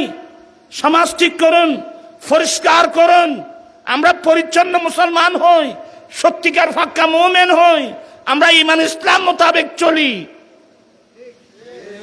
আমার ভাইয়েরা, আমার রাসূল এসে দেখলেন গোটা মক্কার দেশ সুদের মধ্যে জর্জরিত, সুদ সিস্টেম চালু করে দিয়েছেন। এবারে চক্রবৃদ্ধি সুদ করেছিল না আমার ভাইয়েরা, সুদ সিস্টেম। আমার নবী 10ম হিজরি সুদ মানে গরিব মিসকিন কাঙ্গাল অসহায় মানুষকে শোষণ করার অস্ত্র কি? সুদ। তার মানে একজন গরিব মানুষ, চাচা আমাকে একটু 5,000 টাকা কর্জ দেন না, আমি 1 মাস পরে দিয়ে দেব, আমার ওয়াইফ অসুস্থ, আমার এই সমস্যা, আমাকে 5,000 টাকা দেন 1 মাসের জন্য। হ্যাঁ 5,000 টাকা দেব তো, কিন্তু 1 মাস পরে তুই আমাকে 5,500 দিতে হবে। মূল কত? 5,000, এসপিআর কত? 500। দিচ্ছে কে? গরিব মানুষ। নিচ্ছে কে? পুঁজিপতি পয়সা। এর চেয়ে মানবতা বিরোধী কাজ আর কি হতে পারে? আপনি মানুষ, মানবতা কই বলেন? আমার নবী 10ম হিজরিতে আরফাতের মাঝে দাঁড়িয়ে বলছিলেন, ইন্না রিবাল জাহিলিয়া তাহাতা কদমাইয়া মওদু। উম্মত জাহাল আইয়ামের জাহিলিয়তের যত প্রকারের সুদ প্রথা, সমস্ত সুদ প্রথা আমি নবী আমার পায়ের নিচে আমি দফন করে দিলাম। আমার দেয়াল। আরে মিলাদ নবী কি জন্যে? নূরের নবীর নূরি চারণ যেদিন পাই ভুবন, আরে দুঃখ মুছিয়া লাভি করিল স্বর্গীয় জীবন। আপনারা কি বিরক্ত হচ্ছেন? তো নভত্য লেগুদে নূরের নবীর নূরি চারণ যেদিন পাই ভুবন, আরে দুঃখ মুছিয়া লাভি করিল স্বর্গীয় জীবন। মারা গাছের ডালে ডালে ফুল ফুটেছে, আজি ঈদ মিলাদুন নবীর, আজি ঈদ মিলাদুন নবীর। আনন্দের রাশি সারা জগৎ ভরেছে, আজি ঈদ মিলাদুন নবীর মাহফিল চলতেছে। আমার নবী আসছেন পৃথিবীর দুর্দশা, ব্যক্তিগত জীবনের, পারিবারিক জীবনের, সমাজ জীবনের, রাষ্ট্র জীবনের যত দুর্দশা সব দূরীভূত হলো শান্তির সমাজ, মানবতার সমাজ, ভালোবাসার সমাজ বিশ্ববাসীকে উপহার দিয়েছেন নবী মুহাম্মদুর রাসূলুল্লাহ সাল্লাল্লাহু আলাইহি ওয়াসাল্লাম। আমরা সেই সমাজকে কোথায় নিয়ে গেলাম? আপনি তো তাড়াতাড়ি বলে গেলেন এই ইসলামের সমাজ কায়েম করতে হাজার হাজার সাহাবা একরাম জীবন দিয়ে ফেলছে। এত তাড়াতাড়ি সাহাবা একরামের জীবনের কথা ভুলে গেলেন? কোথায় ঘর, কোথায় বাড়ি, কোথায় জায়গা, কোথায় জমি, সব বিসর্জন দিয়ে আমাদের কি সুন্দর একটা ইসলামের বাগান উপহার দিয়েছেন। তো ডক্টর ইকবাল আফসোস করে বলছেন, বাবা আমি অনেকবার বলছি, এক উল্লু কাফি হ্যায় वैरान गुलिस्तान के लिए, एक उल्लू काफी है वैरान गुलिस्तान के लिए, अरे लाख उल्लू बैठे तू अंजाम गुलिस्तान क्या होगा। ডক্টর ইকবাল বলছেন, একটা সুন্দর সাজানো গোছানো বাগানের সৌন্দর্য যদি নষ্ট করতে হয়, একটা ফেসাই যথেষ্ট। ফেসা হব, একটা ফেসাই যথেষ্ট একটা বাগানের সৌন্দর্য নষ্ট করতে হলে। কিন্তু যেই বাগানের মধ্যে লক্ষ লক্ষ ফেসা বসেছে, সেই বাগানের কি অবস্থা? কি মানে সেই বাগানের অস্তিত্ব তো থাকার কথা না। ডক্টর ইকবাল কোন বাগানের কথা বলছেন? রাত কেরানি, গন্ধরাজ, চামেলি, চাম্পা, বেলি, জুই, এই সমস্ত ফুলের বাগান নয়। যেই বাগানের সৌন্দর্য নষ্ট করার জন্যে লক্ষ লক্ষ ফেসা বসেছে, এটা হলো আমার নবীর প্রতিষ্ঠিত ইসলামের বাগান।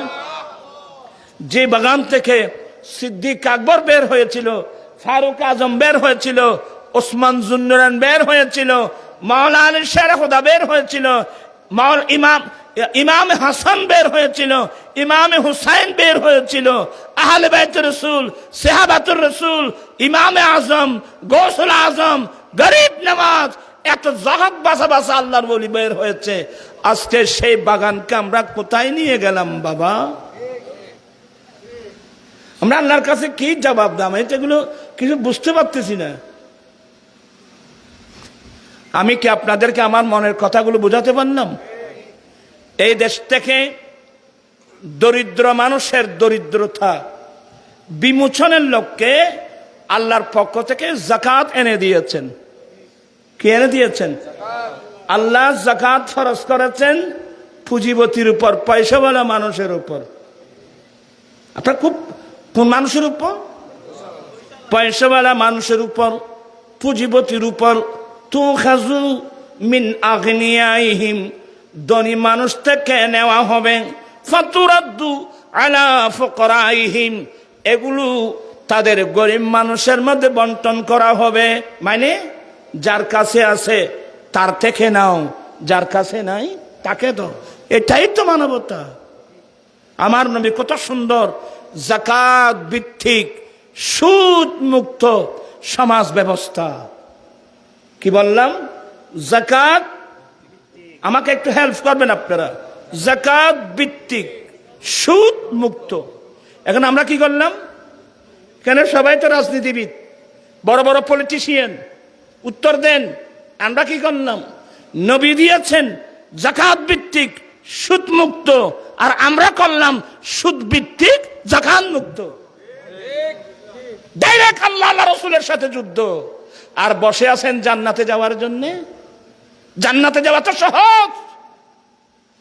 কোরআন শরীফে একটি আয়াত, ফাযানু বিহারবিম মিনাল্লাহি ওয়া রাসূলিহি, আল্লাহ রাসূলের পক্ষ থেকে যুদ্ধের এলান হয়েছে, যুদ্ধ ঘোষণা করা হয়েছে। কেউ আল্লাহ রাসূলের সাথে যুদ্ধ করবে আসো, তার মানে সুদ দেওয়া, সুদ নেওয়া, সুদকে সমর্থন করা মানে ডাইরেক্ট আল্লাহ রাসূলের সাথে যুদ্ধ করা। হায় হায় হায় হায় হায় হায় হায়। আমার ভাইরা দেখেন, আমি যে সুদ ভিত্তিক বললাম, যাকাত মুক্ত বললাম, কেউ যদি সুদ না দেয় তাকে ধরে নেওয়ার জন্য পুলিশ কয়বার আসবে? এটারা নামাতে দেখবে, পুলিশ আসতো না, সুদের ধরে নিবে আল্লাহ, পুলিশ আসতো না। খোদা চাচা তারা কি করিব? অন্যবারে যদি ব্যাংকের সুদ না দেন, ডেলি কয়েকবার আসবে পুলিশ আপনাকে ধরে নেওয়ার জন্য। কিন্তু যাকাত যদি না দেন, মালের যাকাত যদি না দেন, 1 বছর না 2 বছর না, আজীবন যদি মালের যাকাত না দেন, আপনাকে ধরে নেওয়ার জন্যে পুলিশ কিন্তু আসবে না। অথচ যাকাত দেওয়া, মালের যাকাত দেওয়া আল্লাহর ফরজ। সুবহানাল্লাহ। এই দেশে সুদের গুরুত্ব, যাকাতের গুরুত্ব নেই। আমার ভাইয়েরা, টাইম কত ধরে দেবো তোমার আর লাগাই দিও রে। আইও না না 3 ওয়াজ দেখিতে পাইব। আল্লাহুম্মা সাল্লি সাইয়্যিদিনা নাবিয়িনা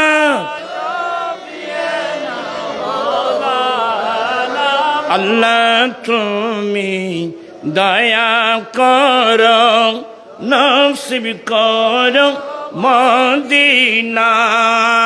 আল্লাহ তুমি দয়া নসিব করো হর নবী কে নাম কইয়া কবর দেশ নিও না। আল্লাহুম্মা সাল্লি সাইয়্যিদিনা নাবিয়িনা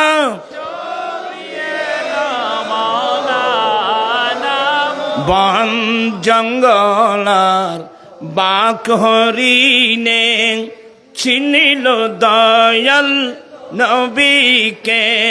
হরে মানব হয়ে চিনিলি নারে, দুঃখ রইল মনেতে। আল্লাহুম্মা সাল্লি সাইয়্যিদিনা নাবিয়িনা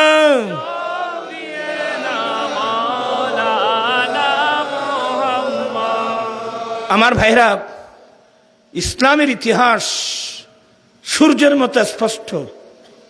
আমার নবীর ইন্তেকালের আগ থেকে একদল মুরতাদ, একদল মুনাফিক উৎপেতে ছিল। আজকে আমরা মুহাম্মদের সাথে পারতেছি না, আমাদেরকে গনে গনে মালের যাকাত দিয়ে দিতে হচ্ছে। এরা বসেছিল মুহাম্মদ কখন মারা যায়। কত বড় দুষ্টু দেখেন, শুধু ওই মালের যাকাত না দেওয়ার জন্য কামনা করতেছে মুহাম্মদ দুনিয়া থেকে কি। আমার নবী ইন্তেকাল করলেন, ওরা ওই চক্র, মুরতাদ মুনাফিক চক্র, এবার ওরা বসে আছে দেখি মুসলিম বিশ্বের খলিফা কে হয়। দেখা গেল সবার মজলিসে শুরার সর্বসম্মতিক্রমে আমার নবীর খলিফা হলেন সিদ্দিক আকবর রাদিয়াল্লাহু তাআলা আনহু। কারণ আবু বকর সিদ্দিক স্বভাবগতভাবে অত্যন্ত নম্র, উনি বংশীয়, উনি অত্যন্ত নম্র, ভদ্র, বেশি ভদ্র। যার কারণে সিদ্দিক আকবরের চেম্বারে তৎকালীন যুগের আরবের বড় বড় লিডাররা সিদ্দিক আকবরের চেম্বারে আসতো, কথা বলতো। কারণ সিদ্দিক আকবর অত্যন্ত নম্র ভদ্র ছিল।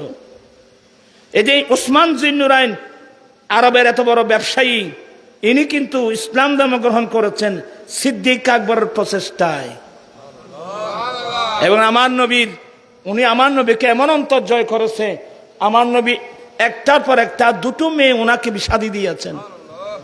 এক পর্যায়ে নবী বলছেন, ওসমান তুমি আল্লাহ এবং রসুলকে এমন ভাবে খুশি করেছো, আমি নবীর যদি আরো 40টা মেয়ে থাকতো, একটার পর একটা সবাই আমি তোমাকে বিয়ে দিতাম।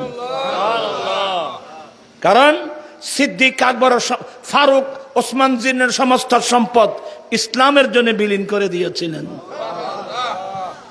এগুলো বলতে গেলে এখন তো ইসলামের জন্য থাকা দেবার কেউ নেই। একটা মসজিদের জন্য অনুদান দিতে হলে দিতে চায় না, একটা মাদ্রাসার জন্য টাকা চাইলে মানুষ দিতে চায় না।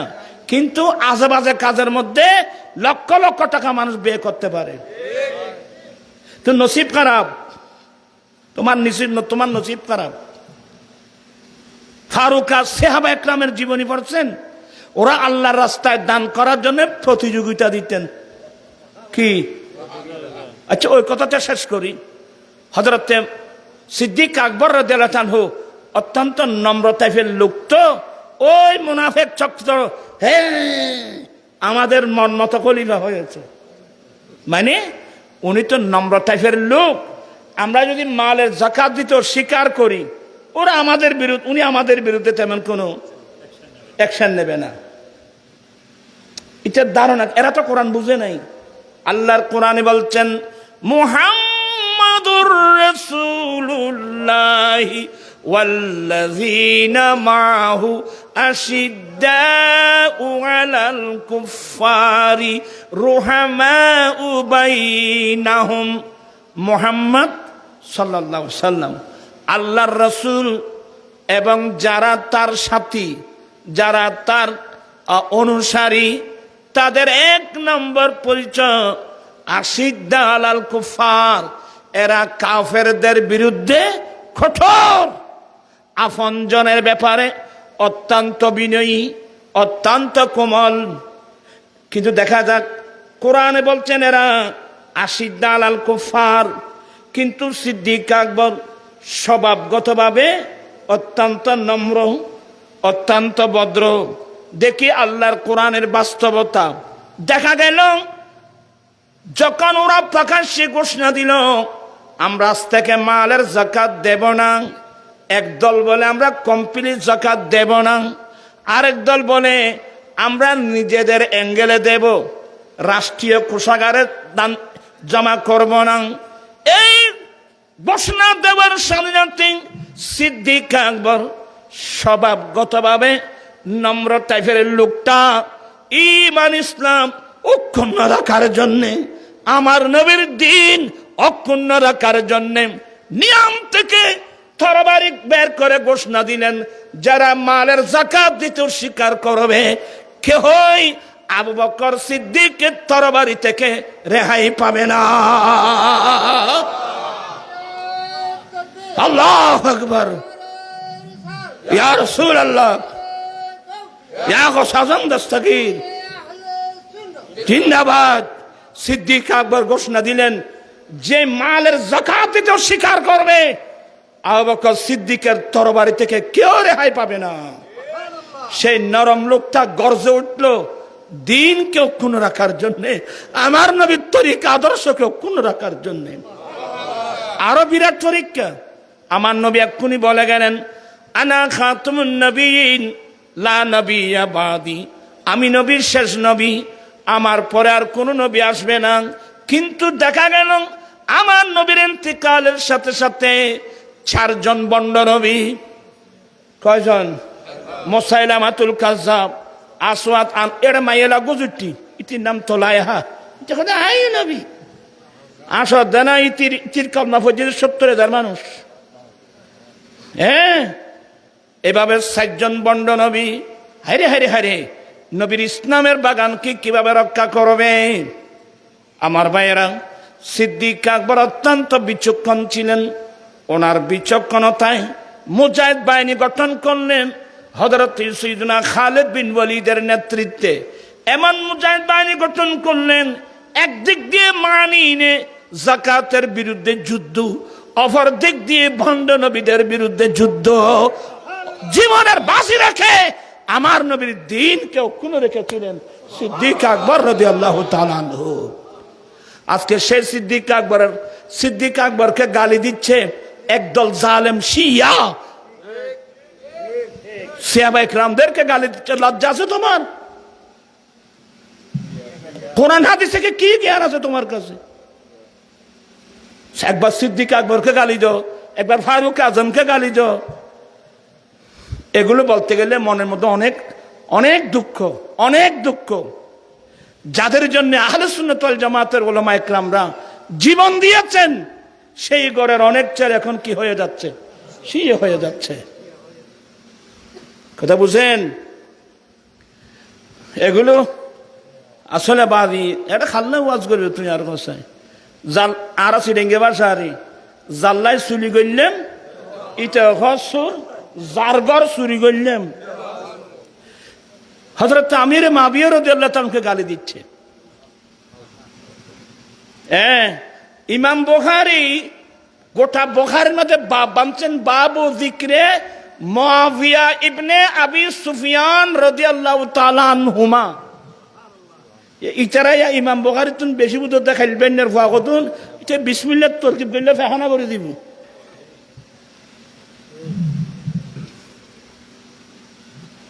সতর্ক থাকবেন, বড় ফিতনা ফাসাদের যুগ। আমার রাসূল বলছেন যে উম্মত এমন সময় আসতেছে, জ্বলন্ত হাতের তালু, জ্বলন্ত আগুনের খয়লা হাতের তালুতে রাখার যে কষ্ট, ঈমান রক্ষা করার তার চেয়ে আরো কি হবে। আমার মনে হয় সে কঠিন সময় আমরা পার করছি। আর কেউ আছেন এখানে, একটাও নেই। খেলাফত মুলকিয়ত বই লিখছি ইসলামী দলে, ওখানে সিদ্দিক আকবরের দোষ, ফারুক আজমের দোষ, ওসমান জিনের দোষ, মাওলা আলী শাহের কথা একজনও বাদ নাই তার আক্রমণ থেকে। তো নির্দোষ ব্যক্তি থাকলে সে একজন আছে। মানুষ কিভাবে গোমরাহ হয়, যাদের শানে কোরআন নাযিল হয়েছে রাদিয়াল্লাহু আনহু ওয়া রাদু আনহু, আল্লাহ তাদের উপর সন্তুষ্ট, তারাও আল্লাহর উপর সন্তুষ্ট। যাদের কোরআন ডাইরেক্ট কোরআন রাদিয়াল্লাহু আনহুম, আল্লাহ তাদের উপর সন্তুষ্ট, তারা আল্লাহর উপর সন্তুষ্ট। তাদের সন্তুষ্টির উপর আল্লাহর আয়াত নাযিল হওয়ার পরেও তুমি যে তার দোষ তালাশ করতেছো, তুমি মুসলমান না? বাংলার হাইকোর্ট দেখার দেয় না, বাঙালকে হাইকোর্ট দেখাচ্ছেন। তোমার অপরাধ কত বড়। যাদের শানে আয়াত নাযিল হলো আল্লাহ তাদের উপর সন্তুষ্ট, এরাও আল্লাহর উপর কি সন্তুষ্ট, আর তুমি তার দোষ তালাশ করতেছ। যাদের উপর আল্লাহ সন্তুষ্ট তুমি তাদের দোষ তালাশ করতেছ। গোমরাহির একটা সীমা আছে। আর আমরা তো আহলে সুন্নাত ওয়াল জামাত, আহলে সুন্নাত ওয়াল জামাতের আকীদা একেবারে হযরত হাসান বসরি রাদিয়াল্লাহু তাআলা থেকে আরম্ভ করে আল্লামা আবু মুসা আশআরী রাদিয়াল্লাহু, ইমাম মাতুরিদি রাদিয়াল্লাহু তাআলা, আস্তে আস্তে আস্তে আস্তে আলা হযরত বাংলাদেশের গাজী শেরে বাংলা আল্লামা হাশিমি রহমাতুল্লাহ নঈমী রহমাতুল্লাহ আলাইহি, আল্লামা মুফতি আজম আল্লামা মুহাম্মদ ইদরিস রাজবী, সবাই আহলে সুন্নাত ওয়াল জামাতের কি আকীদা প্রচার করলো। আর তুমি সেই ঘরের থেকে বের হয়ে তুমি সুন্নি আকীদার বিরুদ্ধে যাচ্ছ।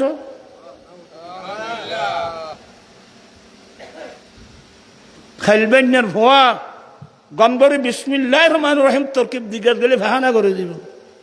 এটা বলে আমিরে মাবিয়ার গাল দে, তোর তো আমির মাবিয়ার সময় তখন আইডিয়া আছে। আমির মাবিয়া 20 বছর ছিল আমির, 20 বছর ছিল খলিফা, বরাবর 40 বছর রাষ্ট্রীয় ক্ষমতা ইসলামী। ওনার এর মধ্যে পৃথিবীর কোন কোন রাষ্ট্র বিজয় লাভ করেছে ইতিহাস জানেন? হ্যাঁ, সাহাবা একরামদের মধ্যে অনেক যুদ্ধ হয়েছে, অনেক সময় বাই বাই যুদ্ধ হয় না? কথা বলছেন এখন আপনারা? মাওলা আলী শাহের খোদার সাথে আমির মুআবিয়া রাদিয়াল্লাহু তাআলার সাথে কি হয়েছে? অনেক যুদ্ধ না, মারাত্মক যুদ্ধ। 20-30-40 হাজার মানুষ শাহাদাত বরণ করেছে উভয় দল থেকে। কথা বুঝেন? আহলে সুন্নাত ওয়াল জামাতের এত বিচক্ষণ আহলে সুন্নাত ওয়াল জামাতের উলামা ইকরামরা যে এটা খাতায়ে ইজতিহাদি। মাওলা আলী শের খুদা বড় হক, মাওলা শের খুদা বড় হক আমির মুআবিয়া রাদিয়াল্লাহু তাআলা আনহু অ্যাক্সিডেন্ট করেছেন। এটা নফসানিয়ত নয়, এটা ইজতিহাদি ভুল। তো ইজতিহাদের মধ্যে যদি মুজতাহিদ শুদ্ধ করে ডাবল সওয়াব, কোন মুজতাহিদ যদি ইজতিহাদের মধ্যে ভুল করে সওয়াব পাবে, সিঙ্গেল সওয়াব। কোন মুজতাহিদ, এটা মাওলা আমির মুআবিয়ার ইজতিহাদের মধ্যে কি হয়েছে? ভুল। ভুলটা কি? কত বাজিয়া হযরতে ওসমান রাদিয়াল্লাহু তাআলা আনহু শাহাদাত বরণ করলেন। জালেম খারিজিরা ওসমান রাদিয়াল্লাহু তাআলাকে নির্মমভাবে কি করলো, যেমন মাওলা আলী শের খোদাকে শহীদ করেছিল এই খারেজিরা, ওসমান রাদিয়াল্লাহু শহীদ করলে খারেজিরা। তো ওসমান রাদিয়াল্লাহু হত্যা করা হলো।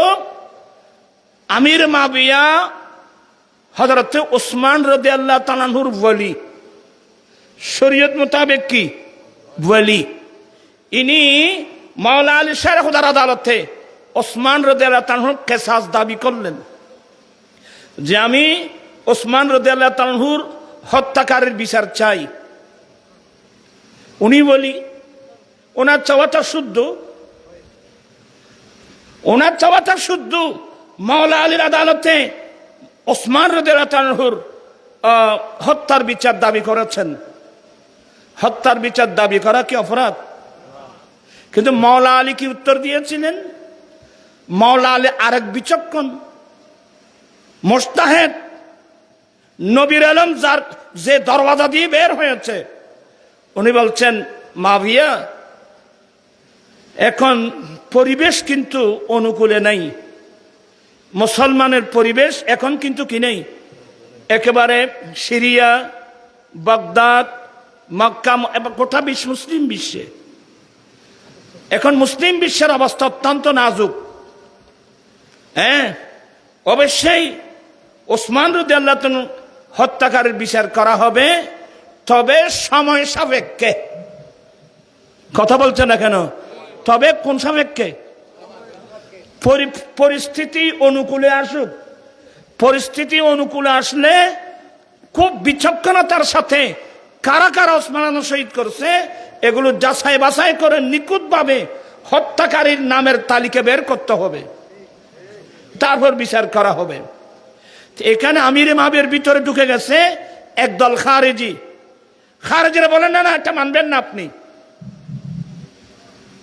অনেক এখানে অনেক ইয়ে আছে, বলে না আপনি কি করতে হবে, বিচার এখন করতে হবে। এই বিচার এখন করতে হবে, এই জিনিসটা ওনার ইজতিহাদের মধ্যে কি হয়েছে, ভুল হয়েছে। কারণ যিনি খলিফা হবেন ওনার মধ্যে এখতিয়ার থাকে কোনো একটা বিচার, কোনো একটা হত্যাকাণ্ডের বিচার করতে কি এক্ষুনি করব। উনি সমাজের অবস্থার পরিপ্রেক্ষিতে, মুসলিম বিশ্বের অবস্থার পরিপ্রেক্ষিত এগুলা বুঝে যে আমি সময় মতো কি করব, বিচার করব। অনেক লম্বা আলোচনা, বলেন না এটা হবে না। এটা নিয়ে দ্বন্দ্ব, এটা নিয়ে এমন দ্বন্দ্ব হলো, এমন যুদ্ধ হলো, আরে বাইরে এমন যুদ্ধ হলো বলার ভাষা নাই রে বাবা। হ্যাঁ, দুইজন যখন যুদ্ধ লাগলো, হঠাৎ করে একজন এই পক্ষ থেকে বাঁশের উপর কোরআন শরীফ গেতে উপর উঠাইয়ে দিল। কারণ আল্লাহ বলেন, এখানে অবস্থা আছে না, দুই দল মুসলমান, দুই দল মুসলিম বাহিনী যখন যুদ্ধ করবে, ফাসলিহু বাইনাহুমা, তোমরা তৃতীয় পক্ষ উভয় দলকে সমঝোতা করায় দাও। ওয়াইম বাগাত ইহদাহুমা আলাল উখরা, যখন যদি এক দল অপর দলের উপর বাগাবত করে, সীমা লঙ্ঘন করে, আল্লাহর আইন হলো তোমরা সবাই ফাকাতালু, তোমরা সবাই ঐক্যবদ্ধ হবে, তাদের সাথে যুদ্ধ করো, হাত্তা তাফিয়া ইলা আমরিল্লাহ, আল্লাহর হুকুমে আসা পর্যন্ত তোমরা সবাই তাদের সাথে যুদ্ধ করো। এটা হলো কার আইন? আল্লাহর আইন। এখন যুদ্ধ হচ্ছে, দুই দল, মাঝখানে যখন একজন চালাকি করে কোরআন শরীফ তুলে ধরল, মুহূর্তের মধ্যে যুদ্ধ বন্ধ হয়ে গেল। যুদ্ধ যখন বন্ধ হয়ে গেল, সিদ্ধান্ত দুই দলের পক্ষ থেকে দুইজন হাকিম নির্ধারণ করবে, বিচারক। মাওলা আলী শের খুদার পক্ষ থেকে হযরত সাইয়েদনা আমর ইবনুল আস রাদিয়াল্লাহু তাআলা, আমির মাবিয়ার পক্ষ থেকে আবু মুসা আশআরী রাদিয়াল্লাহু তাআলা, দুজন নির্ধারণ করলেন।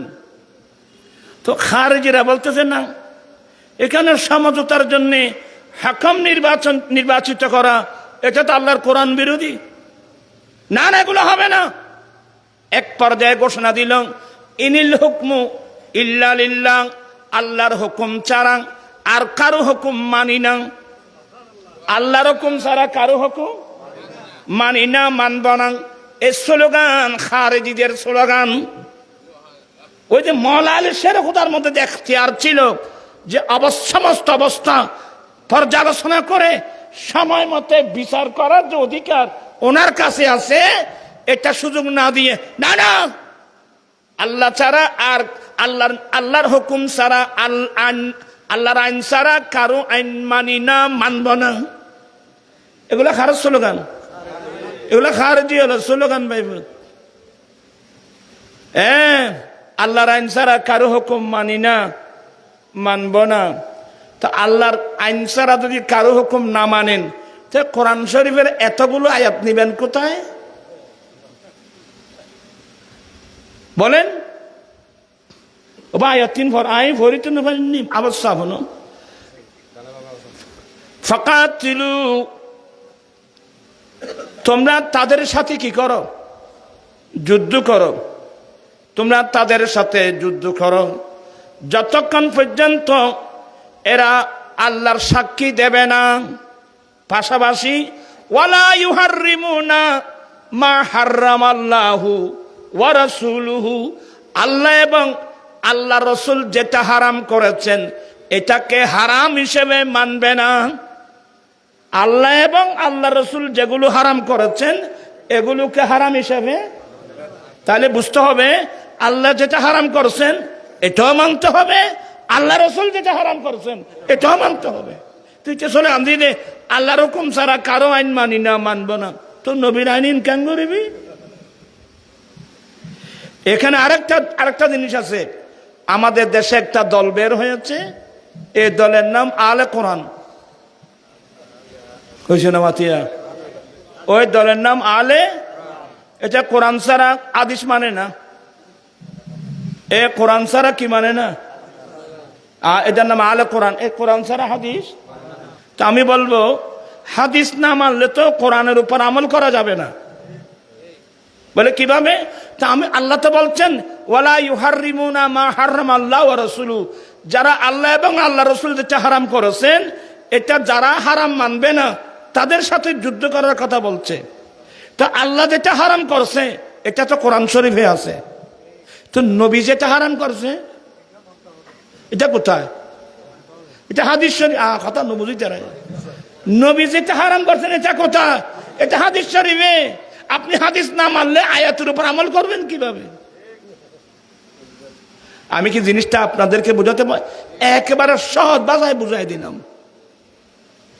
শেষ পর্যন্ত এই যে সমস্যাটা হয়েছিল এটার ফয়সালা আহলে সুন্নাত ওয়াল জামাতের ফয়সালা মাওলা আলী বরহক খলিফা আমির মাবিয়া রাদিয়াল্লাহু তাআলা আনহু, ওনার ইজতিহাদের মধ্যে একটা কি হয়েছে?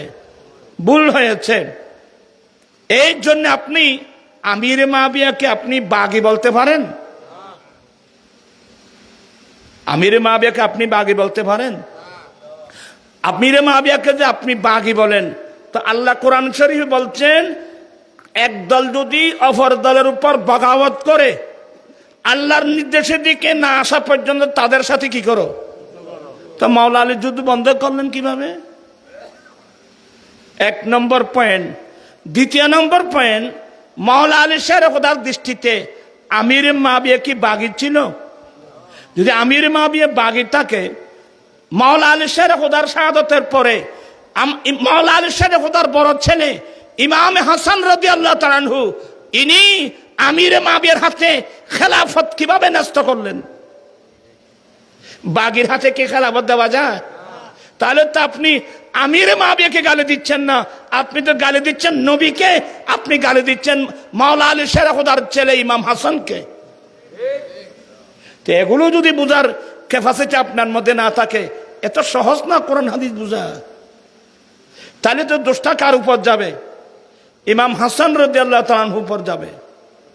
কারণ খেলাফতটা কার হাতে দিয়ে দিলেন? শর্ত সাপেক্ষে খেলাফতটা আমির মাবিয়ার হাতে দিয়ে দিলেন। তো উনি যদি বাগী হতো, বাগীর হাতে কি খেলাফত দেওয়া যায়? তাহলে দোষটা তো ইমাম হাসানের উপর আসবে। অথচ আমার রাসূল বলছেন, বুখারী খুলেন না, আমার নবীর পাশে ইমাম হাসান, হাদা ইবনি সৈয়দ, আমার এই নাতি বড় লিডার, লাআল্লাল্লাহ আইয়ুসলিহা বাইনা ফিয়াতাইনিল আযীমাতাইন, আমার এই নাতি বড় বড় দুই মুসলিম বাহিনীর মধ্যে সমঝোতা করাই দিবেন। ওনার এক পয়েন্টে মুসলিম বিশ্ব রক্তপাত থেকে বেঁচে যাবে। তো নবী বলে গেছেন, আমার নাতি একটা সৈয়দ, এমন লিডার, দুই মুসলিম বাহিনীর মধ্যে কি করাই দিবেন?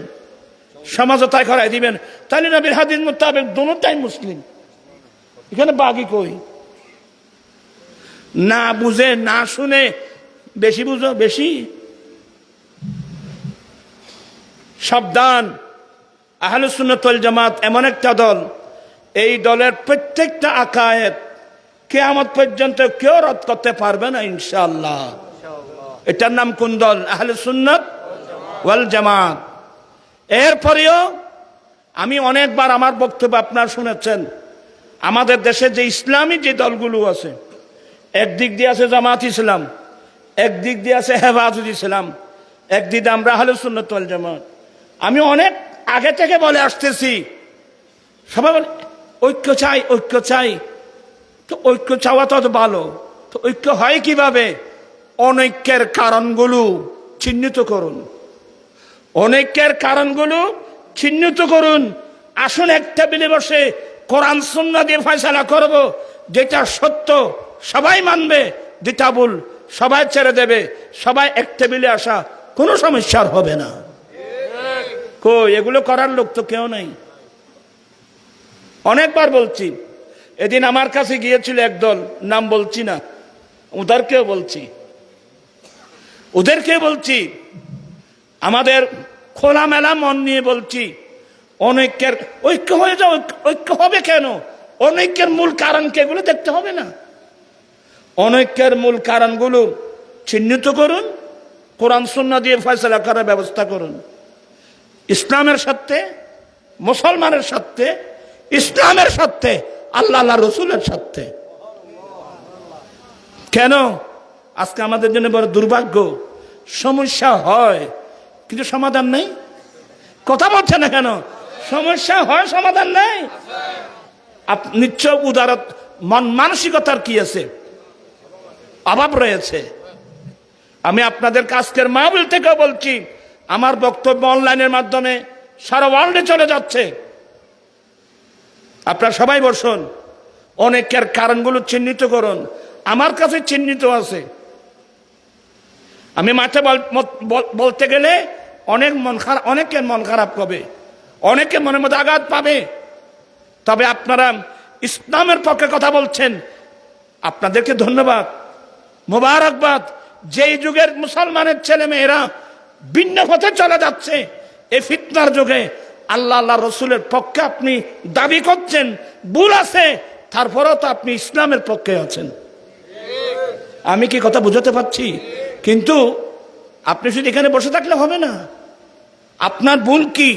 আপনি যদি জ্ঞানী গুণী হন, না আমি এখানে ভুল কি দেখে আমি আহলুস সুন্নাত ওয়াল জামাতের আলেমদের সাথে একটু জিজ্ঞাসা করি, এখানে কোথায় কোথায় ভুল। এটা প্রশ্ন করার একটা লঘু নেই। আপনি বসেন। আজকে আমাদের জন্য বড় দুর্ভাগ্য। যাই হোক, আসলে আমি অনেক কথা বলে ফেলছি। আমি আল্লাহর ওয়াস্তে কথা বলি। আলহামদুলিল্লাহ, আমরা আহলুস সুন্নাত ওয়াল জামাত, আমরা যে অনেক দিন পর্যন্ত কি ছিলাম, বিক্ষিপ্ত ছিলাম। এখানে কোনো আকীদাগত কোনো কি ছিল না, দ্বন্দ্ব ছিল না, সাংগঠনিক কিছু ইয়ের কারণে আমরা বিচ্ছিন্ন ছিলাম। আলহামদুলিল্লাহ, এই গুনাহগার 2 বছর থেকে আরম্ভ করে, কয় বছর? বরাবর 2 বছর থেকে আরম্ভ করে। তা আলহামদুলিল্লাহ, আজকে আমরা সবাই ঐক্যবদ্ধ। আপনারা খুশি না? কারা কারা খুশি? হাত উঠে বলতে। সবাই খুশি তো? আল্লাহু আকবার, ইয়া রাসূলুল্লাহ, জিন্দাবাদ, জিন্দাবাদ। আলহামদুলিল্লাহ, আমরা সবাই ঐক্যবদ্ধ হয়েছি, তবে সবার কাছে অনুরোধ থাকবে এই ঐক্যটা যেন কেউ নষ্ট করতে না পারে। ওইদিকে ঐক্য করা বড় কথা না, ঐক্য ধরে রাখা বড় কথা। আমি আল্লাহর ওয়াস্তে, আমাদের বয়স এখন শেষ, আমাদের গতি এখন কবরস্থানের দিকে। সুন্নি আলেম ওলামা আহলে সুন্নাত ওয়াল জামাতের মতাদর্শী আলেম ওলামা সবার কাছে অনুরোধ থাকবে, এমন কোনো কথা বলবেন না, এমন কোনো কাজ করবেন না যেটার দ্বারা আমাদের মধ্যে আবার কি সৃষ্টি হয়, ফাটল সৃষ্টি হয়। এই কাজটা যেন না করেন। এখন আমার টার্গেট হলো অন্য দলে যারা চলে গেছে এদেরকে কিভাবে বুঝায় সুন্নিয়তের মাঠে আনা যায়, এটার চেষ্টা এখন আমার শুরু। আমি অনেকবার বলেছি, এখনো বলে যাচ্ছি, তবে হেদায়েতের মালিক আমি নই, হেদায়েতের মালিক কিন্তু আল্লাহ। আপনাদের নসিবে যদি হেদায়েত না থাকে আপনি বসতে পারবেন না। তো আজ পর্যন্ত কেউ একজন ইউনিভার্সিটির জ্ঞানী গুণী ছাত্র দেখি আমরা একটা দল হুজুরের সাথে যোগাযোগ করি, আমাদের মধ্যে কি কি সমস্যা আছে, কেউ তো আসলো না। আর আলেম ওলামা যেগুলো দ্বন্দ্ব করতেছে এগুলো কি বাতাসের উপর না কোনো বৃত্তি আছে? নিশ্চয়ই বৃত্তি আছে। এগুলো সময় সাপেক্ষে বলা হবে। আমি আর কথা না বাড়িয়ে আমি কথা বেশি করে ফেলাই, এতে কি কথা কিনলে কইলাম যে পুণ্য দিতারা তো আজ